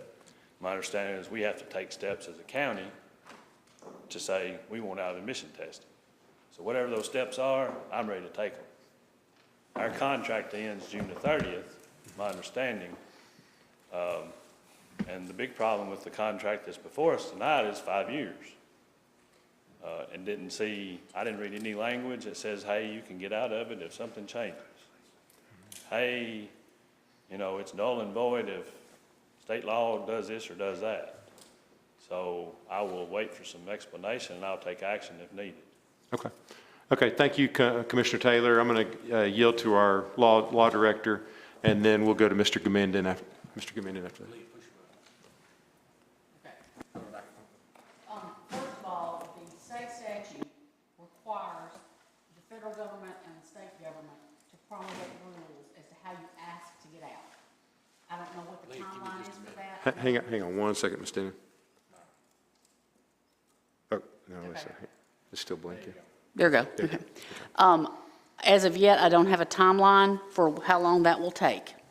The contract basically allows those people to collect the fee if emissions testing is ongoing. And if it's ongoing, we get $1 of it. If emissions testing is not being done, they don't get paid and we don't get the $1. That's why there's no need to get out of the contract. If no one shows up to them, they don't get paid. And that's how the contract has always operated. And my understanding, Ms. Dennon, is if we don't renew the contract, then essentially we just give that $1 to the state. Or to that company. Or to that company. Yeah, Air Pollution Control Board. So Yes. it's essentially like we renew it and stay in it, or we just forego that to That the $1. Air Pollution Revenue Board. Yes. Okay. Okay, thank you. Mr. Gamenden. Thank you, Mr. Chairman. First of all, I would have liked to have seen us end emissions testing 8 years ago. I think it's been a aggravation to every citizen in Sumner County. But anyway, I talked to our state senator a few days ago, and he may have even been with the governor when he signed this bill into law, which was either last Monday or Tuesday. And it's my understanding that in the bill, EPA has to agree to it, but they didn't see any problem with that. But then after that, they give them a grace period, them being emissions testing place, 120 days. And they thought that could add up to about 6 months. But anyway, I used to go with my wife to MPO, Metro Planning Organization meetings a few years back, and the cities that all touched Davidson County, they agreed upon an early action compact where that every county that touched Davidson County would emissions test. And they also agreed that if you wanted to be a member of the MPO, that you would have to be in that group, you would emissions test. Well, a couple of years ago, they let Robertson County into the MPO, and they don't emissions test. And by the way, there's only 5 counties in the state of Tennessee that do emissions testing. And I have a real problem also with signing or with voting for a contract for 5 years when this could be over in 6 months. I would like to do what is required by law to do, but not a minute longer. Thank you. Okay. Thank you, Mr. Gamenden. And I think we all share the same frustration that it's what we see a lot of times is that the feds refuse to act on our behalf. And because from what I hear, there's several other things that the legislature's passed 2 to 5 years ago dealing with emissions and things like that, and the EPA refuses to take any action on it. I think that's part of the frustration that we feel. I'm going to go next to Mr. Driver. Yes, thank you, Mr. Chairman. I also would long for the day when we get to vote to get rid of all of this, and have since the day it was put in, to be honest with you. However, I also, looking through the contract and everything today, had a lot of questions, did not see an opt-out clause and all that kind of stuff like that.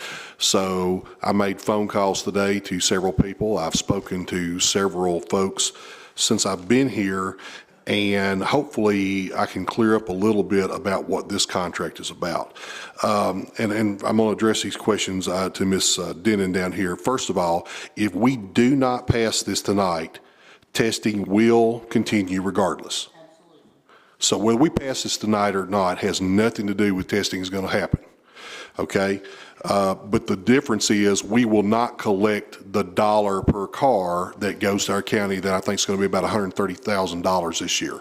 Testing will continue, but we will not receive any funds from that. Is that correct? 140 this year. 140 this year, okay. Secondly, this is not a contract with the vendor. We're not contracting for anybody for testing. We're contracting with the state over this dollar, and that is all there is to that. Okay, if the EPA approves the plan to stop testing, let's just say in December, when can testing stop? When those rules are promulgated. When the rules. But what I'm saying is we are not obligating ourselves to test for 5 more years. No, we are, whenever the EPA approves whatever plan it is and gives us the process that we can opt out, then we as a commission can vote to opt out and get out of this thing. This 5-year contract has nothing to do with that whatsoever. This has to do with $1 per car as long as testing is in force. Thank you. Commissioner Mo Taylor. I made several phone calls too to state reps, Washington, D.C., anybody listen to me really. That's how I'd like to get out of this tomorrow. Wish we could get out of it June 30th when our contract ends. But I appreciate everything that everybody's done. It's not being disrespectful or anything. But if we can sign a 5-year contract, I believe we can sign a 1-year contract. And if there's a way we can amend the motion to make it a one-year contract, I so move. Second. See, hang on. Amendment motion made by Commissioner Mo Taylor. Who made the second? I didn't. Okay, Commissioner Jerry Becker. Hang on one second. Let me check on whether we can do that. That was not an option that was offered to us. Okay. Okay. We've got a motion to amend it to a one-year contract made by Commissioner Mo Taylor, seconded by Commissioner Jerry Becker. We're going to go to the county executive. Mr. Holt. Thank you, Mr. Chairman. I'm not so much speaking on the contract as I am. I just want to make everybody aware that we've been working to try to end admissions in Sumner County for a long, long time.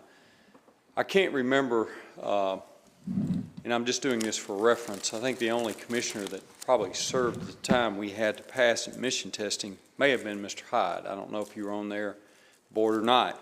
Federal government came to us and gave us no other choice. Basically, they said this: you either be involved in testing, and the only counties that's ever tested is Davison, Sumner, Wilson, Rutherford, and Williamson County in Middle Tennessee. You either test, or we're going to cut off all federal funding. That's kind of like holding a loaded gun to your head and saying, you don't have to vote for this, but if you don't vote for it, we're going to blow your brains out. So we had no other choice. We voted for it. Since then, we've done everything we could to try to get out of testing. We have met obtainment 3 times now. Every time we met it twice, the federal government keeps lowering the standard, so we don't meet obtainment. We now have met attainment again. If you recall, we hired a consultant, Mr. Sinclair. He's been working with the EPA to try to clear this. In addition to that, it was approximately maybe a year and a half that we passed a resolution that the state permitted us, if the car is 3 years old or newer, that vehicle did not have to be tested. The EPA has blocked that also. So, just for warning for all of us, I think we're all doing what we can. Nobody likes testing. We're trying to get out of testing, and our state legislators have cleared a hurdle with TDEC, which is the state arm of the EPA. But the EPA is an unruly agency that seems to not be controlled by anybody, including our federal legislators, and up to date, unfortunately, even the president. So just want to make it clear to the public that we're doing everything we can. I don't think there's anybody here tonight that says, oh, wow, rah, rah, rah, we need testing. I've worked to try to end testing, and I think our county attorney has. I know our clerk has. It's a system that is unfair, especially to those who are economically disadvantaged, because they typically don't have new cars, and those cars don't always meet the testing. And that's what costs so much money. It's not the fees, it's trying to get your car to pass those admissions. So I just wanted to let you know there's been a lot of discussion. We have worked and worked and worked and worked. But this is something that's not going to go away until the EPA allows us to get out. And I don't know what else we can do. We've done met every perimeter there we can meet. We've got our legislators behind us on the state level. It's just a system that is out of control. Thank you. Okay, thank you, Mr. Holt. Mr. Good. Thank you, Mr. Chairman. Just real brief. There's no one here that would not vote to get away with the testing. Matter of fact, one of my tags are dead right now on one of my cars, and it's pain. But we just had one of the best formally put together presentation by experts that we've ever had in the history of this commission, probably. And my point is, we've got 2 experts. Bill Kemp is recognized statewide with every county clerk's award you can get with how efficient his office is. He is an expert that thinks that we've got to do this the right way. So is our law director, and what the county executive just said. So I'd say there's no one here that's not gonna vote to get rid of this the second we can, but let's not take $140,000 and just throw it out the drain when we're gonna have to do it anyway. And let's just take our experts' opinions, at least for now. That's just my thought. Yeah, I'd like to clarify too, the 140,000, it's not like it's going to go back to the people. It's either going to the state or it stays here locally in Sumner County. That's my concern. Mr. Hinton. Help me with this now. If they change the law where you don't have to test, I'm not going to have my car tested. Are you? No.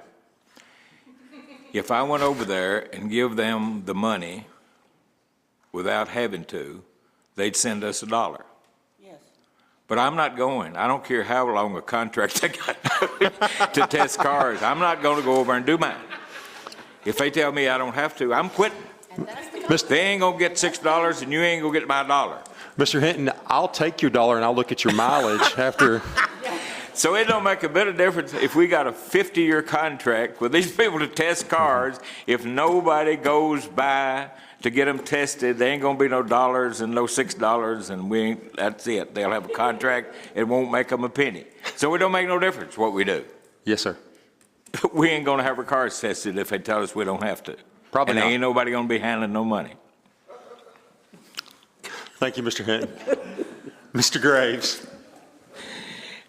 Well, Mr. Hampton, thank you for confusing me, but anyway, that don't take much anyway. I just want to say, and it's not about. I've had a lot of citizens. Most citizens don't want emissions testing. I mean, it's probably been 99 to 100%, you know. But we representing the citizens of this county, they don't want this testing, emissions testing. I understand Mr. Kemp's, what he's saying. I agree with Mr. Kemp about the $1 and whatever. My thinking, I've had people come to me and say, I'll just give add to the license plate and give the county $1. You know, that's their thinking. It's not the testing, it's a problem. It's everybody in this county and the other 4 counties. That's the problem. Whoever, you take your car and it's 5 to 10 years old, and you had to spend $1,200 on it. That's not necessary.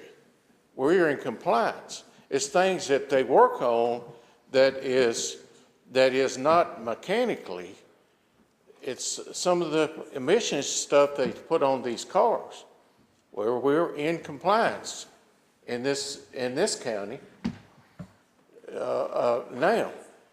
So my thinking is I can't vote for something that's going to keep putting a burden on the citizens of this county and the ones I represent, and myself too, or any of the other. We don't deal with the other 4 counties, but my thinking is that 6 months to a year, that might be okay. By then, we'll know. And we can fund that $140,000 some other way, my thinking. Thank you. Thank you, Mr. Graves. Commissioner Ing. Yeah, just some clarification.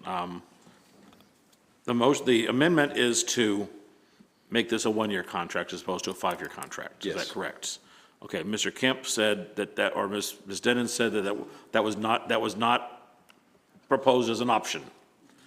If we were to go back to the state and say we wanted to do a 1-year contract, what is likely to happen?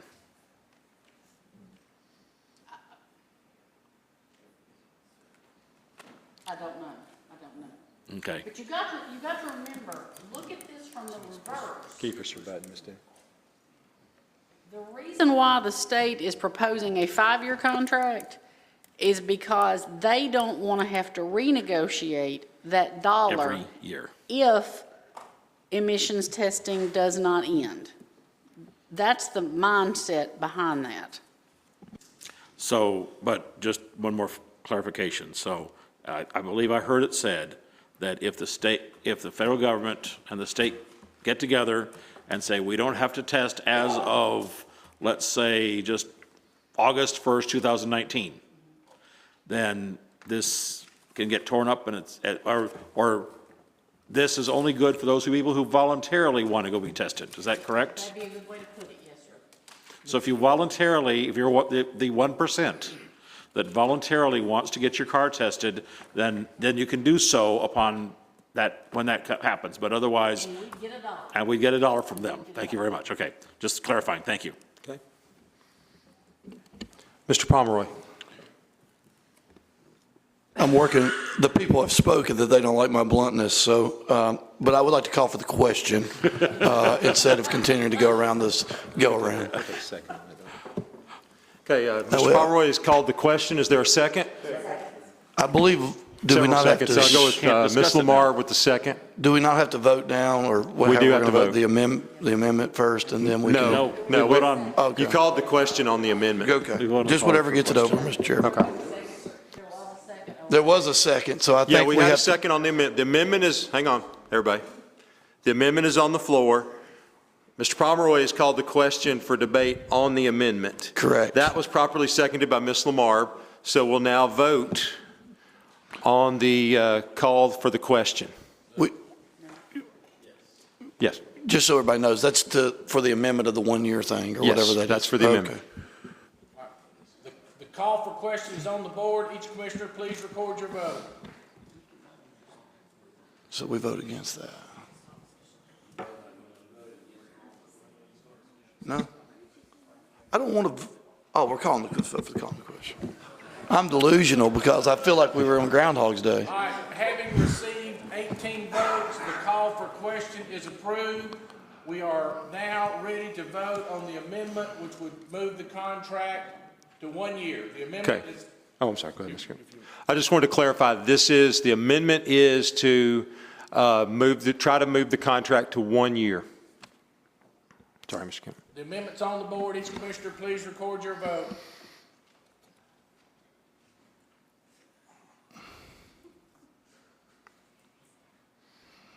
"21 votes are entered. Does anyone wish to change your vote?"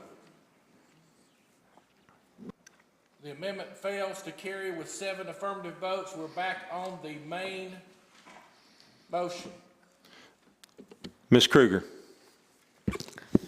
Just want to clarify, this contract is not with a company, correct? It is with the state, and only with the state.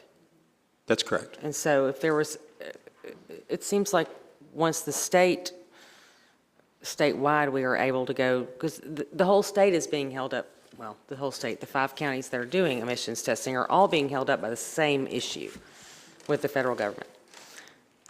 So it seems like it's kind of a non-issue, or maybe it's not. Is it? Okay. It's $1 for voluntary testing in every county, and didn't. Well, it will be, but I'm saying it'll be voluntary past when the federal government eliminates it. In theory, Davidson County has considered keeping it. Davidson County's council has talked about keeping testing. Okay. If that's the case, I can't imagine that the state would leave the little place open out here in Sumner County, but they might. And, we don't know what the state's mindset is. There's no cost to us for that to be open though, right? I mean, it doesn't cost us anything. The only thing is that we get $1 for that 1% we were talking about earlier that might actually voluntarily go and have their car tested. Right, or come from Davidson County. For the next 5 years. Yeah. Okay. I just wanted to make sure I'm clear on that. Thank you. All right, we're going to go to Mr. Kemp, our county clerk. Thank you, Mr. Chairman. It is a rarity when I enter debate on the commission floor. But next to the person whose car will not pass, I would be the second happiest person in the county if emissions testing went away. It impacts our office on a daily basis. We are currently have phone calls of people calling, do I need to go get emissions tested? I saw in the news it stopped. I have followed this bill from the beginning since it was filed. The original bill simply said, if you're in an entertainment area, emissions testing will stop. That's not the bill that passed. That bill got amended several times along the way. First, it found out that the state had a contract with the vendor that was not up until next year. That amendment got put on. Okay, it'll stop if you're in attainment and the contract with the vendor's up. Well, then they found out they got to get approval with the EPA, so there was another amendment put on the bill that said the local government would have to substitute something that's approved, a substitute plan that's approved by the EPA before emissions testing can start. And if there's any contract after next year with the vendor, the clause has to be in that where you can get out of that once EPA approval is there. Now, we can either, if we don't pass this, we don't get the dollar. The fee does not go down by $1. So it would be $140,000. Now, the county clerk's fees are more than enough to pay for the county clerk's budget. We are in excess. We collect $2.2 million in fees per year. What's not spent in my budget goes right back to county general. So if you do not take this dollar, you're letting the state keep it, and you're reducing county general by $140,000. And that's where we are. I don't like emissions testing. I understand the concern over 5 years, but if emissions testing stops, there's no testing, there's no dollars. And that's where we are. And that's the information that I have. Mr. Pomeroy. I'd like to call for the question. Motion made by Commissioner Pomeroy, seconded by Commissioner Shell. Let's vote on okay, I'm sorry. All right, the call for the question on the main motion is now on the board. Each commissioner, please record your vote.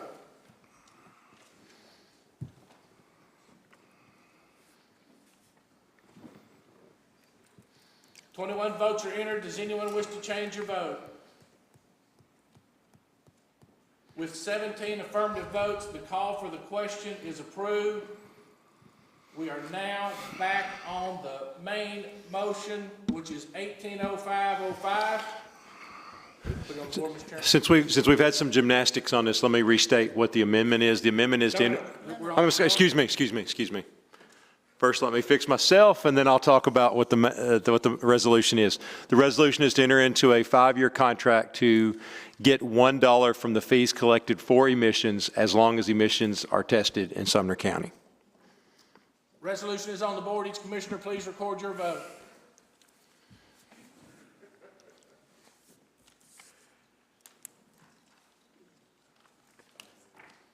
$21 votes are entered. Does anyone wish to change your vote? With 15 affirmative votes, the resolution is approved. Okay. Mr. Good. Back to Mr. Palmer. Oh, that's it? Okay. We'll go to Financial Management, Commissioner Chris Taylor. Oh, I'm sorry. Pardon me, Mr. Becker. Mr. Becker. Mr. Becker, can you push your button, please? Can you put? No report.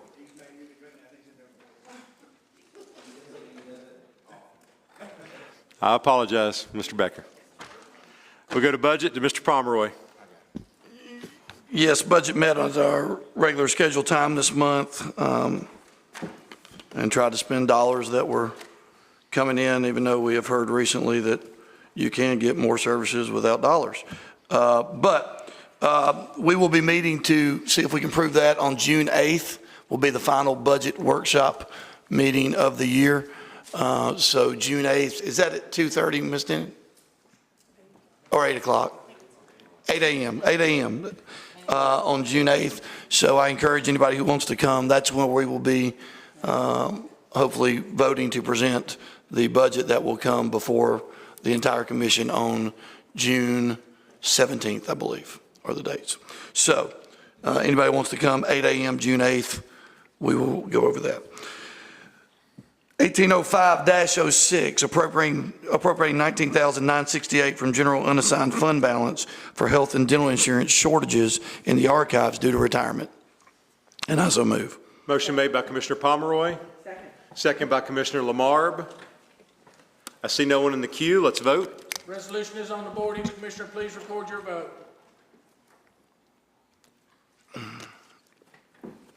21 votes are entered. Does anyone wish to change your vote?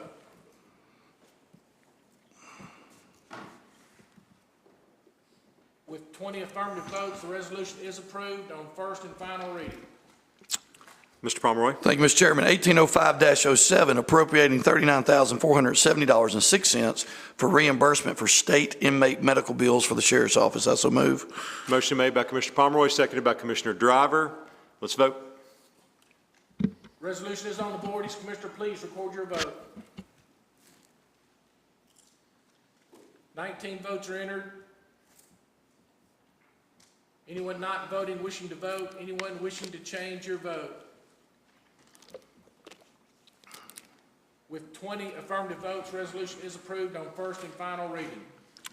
Mr. Pomeroy. Thank you, Mr. Chairman. 1805-08, appropriating $18,166.81 for reimbursement of state inmate medical bills. I so move. Motion made by Commissioner Pomeroy. Is there a second? Second. Second made by Ms. Shell. I see no one in the queue. Let's vote. Resolution is on the board. Please record your vote.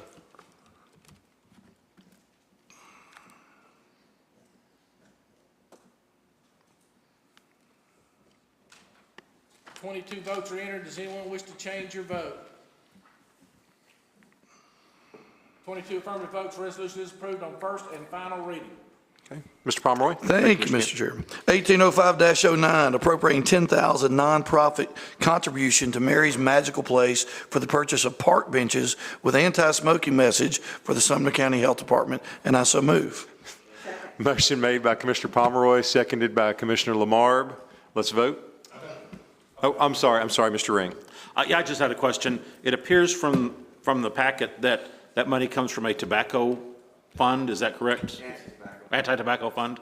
That is correct. That's strictly pass-through money to us. Okay, just making sure. Thank you. No. Buying 8 benches for the, to help with that. Very good. I just want to make sure we know where the money's coming. Yeah, we haven't had a pro-tobacco bench since about 1978. Strictly pass-through money.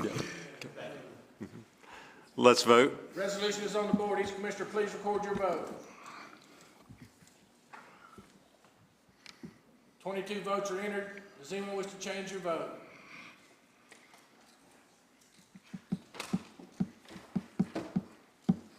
The resolution is approved with 22 affirmative votes on first and final reading. Thank you, Mr. Kent. Mr. Pomeroy. Thank you, Mr. Chairman. 1805-10, appropriating $259,200 for matching grant requests for airport expansion and $939,602 for the sewer relocation for the Sumner County Regional Airport Authority. The money would be coming from the hospital fund for economic development. I will say that we discussed this in great length. We did some research in the Budget Committee. This is the land that we've already acquired. We have the ability and the capacity to provide some more hangars so that we can get some new customers to our airport, attract some larger businesses. We talked to the Gallatin Utility. They have helped us as much as they're willing to help us. This will take us from a septic system and allow us to have a sewer system as our airport grows. The main thing, economic impact, why we suggested this come from the hospital fund, which is developed for ECD. As we go and continue to recruit businesses here, this will be, hangars are a big issue. And so nobody really wants to build a nice big hangar on our current septic system that's out there. And there is even some question on, even if they bought the land to build it, if they could actually get it to perk for the septic they would need if they build a certain size hangar. So it's going to be really hard to recruit someone out here. So with that explanation, I'll be glad to ask any other questions, but I so move. Okay, motion made by Commissioner Pomeroy, second by Commissioner Ring. Mr. Holt. Thank you, Mr. Chairman. I just wanted to add that this is a match for a $2.5 million grant from the state. And so without this money, this grant wouldn't be possible. Plus, it wouldn't be feasible because we have to have sewer then. Thank you, sir. Okay, thank you, Mr. Holt. Commissioner Mo Taylor. Yeah, this started before General Ops, and I didn't know if anything changed. When it become before General Ops, there was supposed to be a school coming it was presented in general ops that possibly so many jobs, so much money, economic development, so much. Yes, sir, Commissioner Taylor, I can address. So Volunteer State has been granted with this addition that they would be able to offer a flight school. Currently, our airport and air, whatever you want to call it, FFA says that that's the most, they have a total shortage of jobs. That's mechanics and pilots. This school would focus primarily on mechanics. And so by doing this, Volunteer State would be already saying they would apply, they've already been approved, and they would want to, in cooperation with the state, put in a new education facility so we can train mechanics, which are jobs that start at about $75,000 to $80,000 a year out of that facility. So I just wanted to clarify that that's still part of the. Correct. Now, as far as yet again, we don't vote on that, but they've already been and been approved for that. That's still the intention, though, of the process. Yeah. Yes, sir. Okay. Let's go to Mr. Holt, and then we'll go to Commissioner Graves. Okay, I just want to clarify to make sure everyone understands, we're in negotiations with the Airport Board and Volunteer State Community College for accredited flight school. And we're in discussions with the TCAP school in Portland to put a maintenance school out there. So it's two separate issues, and it's not a done deal, but we're working with them. And so we've got the fixed-based operator, the Airport Board, my office, Volunteer State, and TCAP. So a lot of moving pieces, but that's our goal, and that would be a real shot in the arm because our students could use Tennessee Promise going out of high school, no matter where they live in the county, to go to an accredited flight school, which Vol State would then partner with MTSU so they could earn a 4-year degree. So we've got a lot of moving pieces with that. The easier piece would be the accredited aircraft mechanic school with TCAP, and they could still use Tennessee Promise. So I hope that clarifies what we're trying to do. Okay, thank you, Mr. Holt. Commissioner Graves. Mr. Chairman, I'm going to ask the budget chair a question, if you don't mind. Sure. You said the city of Gallatin was going to, that's all they would do. Would we be following their regular policies, or are they giving us a discount, if that's right? No, at this point, it came for us, have we asked to partner with them to see if they might be willing to donate the extension of the sewer. It's not the city of Gallatin, to be clear, it's the Gallatin utility, which they let us know there is a fine line there. And so, for the record, because when we spoke, they were like, don't confuse us. So Gallatin Utility said to us that they had already done a lot of work out there and that they would not be interested in donating the sewer line. I just wanted to let everybody know that we did address that avenue to see if, I think at the max, the executive might be able to help me, we might be looking at 10 to 12 taps sewer-wise down through there, and I don't think that justifies the cost. But we are getting the $2.5 million grant, so. Sure. One more question, Mr. Chairman. Yes, sir. The sewer, would that line have to be upgraded to a bigger line coming from their existing lines, or do you have any idea? Yet again, I haven't spoken with them in that depth, but that is the number that we've been told it would take to get it properly done, to get it flowing in the right direction. Okay, thank you. Mr. Holt. Per se. Thank you, Mr. Chairman. I'm just going to try to clarify, and maybe I'll just stand up here with the mic on, but we have worked with Gallatin Utility District. They ran the line underneath the new airport road and made it available for us to run the line from there all the way to the airport. Now, that's a gravity flow line. It's big enough for future expansion. It takes care of capacity for the future, but we can't do anything and use this $2.5 million if we don't have sanitary sewer, because all that we have there is an operational septic system. It's maxed out. We can't grow anymore. So I hope that gives you an idea. So the basically $1 million, it's $939,000 is to run that sewer line up gravity flow from where they stubbed it out across the new Airport Road. And also, to be clear, we've already funded and acquired, either voluntarily or through lawsuits, the land. And so we have the land for the runway and for these hangars that we own, that we can do nothing with other than make the airport better. So it can sit vacant, or we can do that. So, and I say that because we have funded some of them through lawsuits that we did not win. Okay. Thank you, Mr. Pomeroy. Ms. Eccles. Hi. I'm new here, but I have a question. Does the approval of this appropriation commit us to any ongoing expenses or any additional line items in our budget? No, it does not. Okay. Mr. Becker.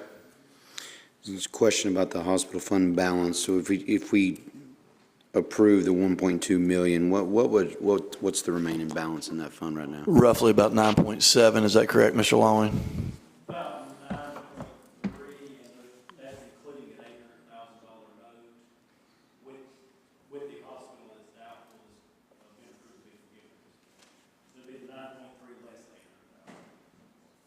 Okay, so the 9.3 is, is without this 1.2. No, that is with this 1.2, we will be at 9.3. I was saying 9.7. Okay, so we'd get down to 9.3 if we approve this. That's correct.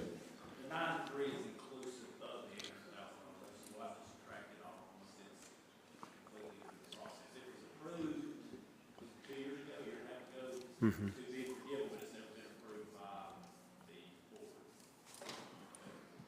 Okay, thanks. Okay.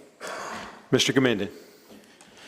Thank you, Mr. Chairman. I also talked to Mr. David Gregory of the Galton Utility District, and he showed me a map where they have sewer run to, excuse me, two ends of the airport property. And then also, I don't know exactly how it comes about, but the Galton Airport will gain 20 acres of land when the road is moved, and that'll be a lot of room for future expansion. Okay. Thank you, Mr. Gamindon. Commissioner Bill Taylor. Thank you, Chairman. This is just the tip of the iceberg for the airport. The airport is going to be at the state-of-the-art, envious of any other airport in the state of Tennessee once the plans of the airport happen. Getting this is just the first part of many, many parts, from increased expansion for the facility for training airplane mechanics as well as pilots that will complement with MPSU's pilot program, as well as attracting bigger and bigger industries that will come to our airport. We've already extended the runway. There's only a 747 cannot land in Galton Airport right now. The rest of it, we can land anybody we want to, and it's just the tip of the iceberg. It is critical for the growth of Sumner County to approve the airport and move it on. As it grows, it will become more profitable and be able to do a whole lot more things on its own also. This is just getting it going. Okay. Thank you. Thank you, Commissioner Taylor. Commissioner Shell. Two quick things. First, if you will remember, back when we had the eclipse, we actually gave a certificate of recognition to our airport because they did a fabulous job. Our airport was completely maxed out with what they could hold, and we got a lot of exposure from that event. Secondly, point of clarification, our hospital fund was set aside for economic development, correct? And this falls under economic development, correct? Yes. Thank you. Thank you, Michelle. Mr. Pomeroy. I think you just called the question, correct? Yeah, you're the last person in the queue, so we don't have to vote on that. Okay. We can vote on the resolution. Resolution is on the board. Each commissioner, please record your vote.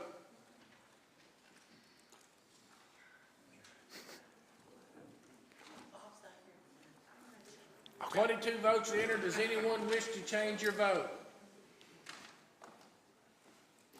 Being unanimously approved, the resolution is approved on first and final reading.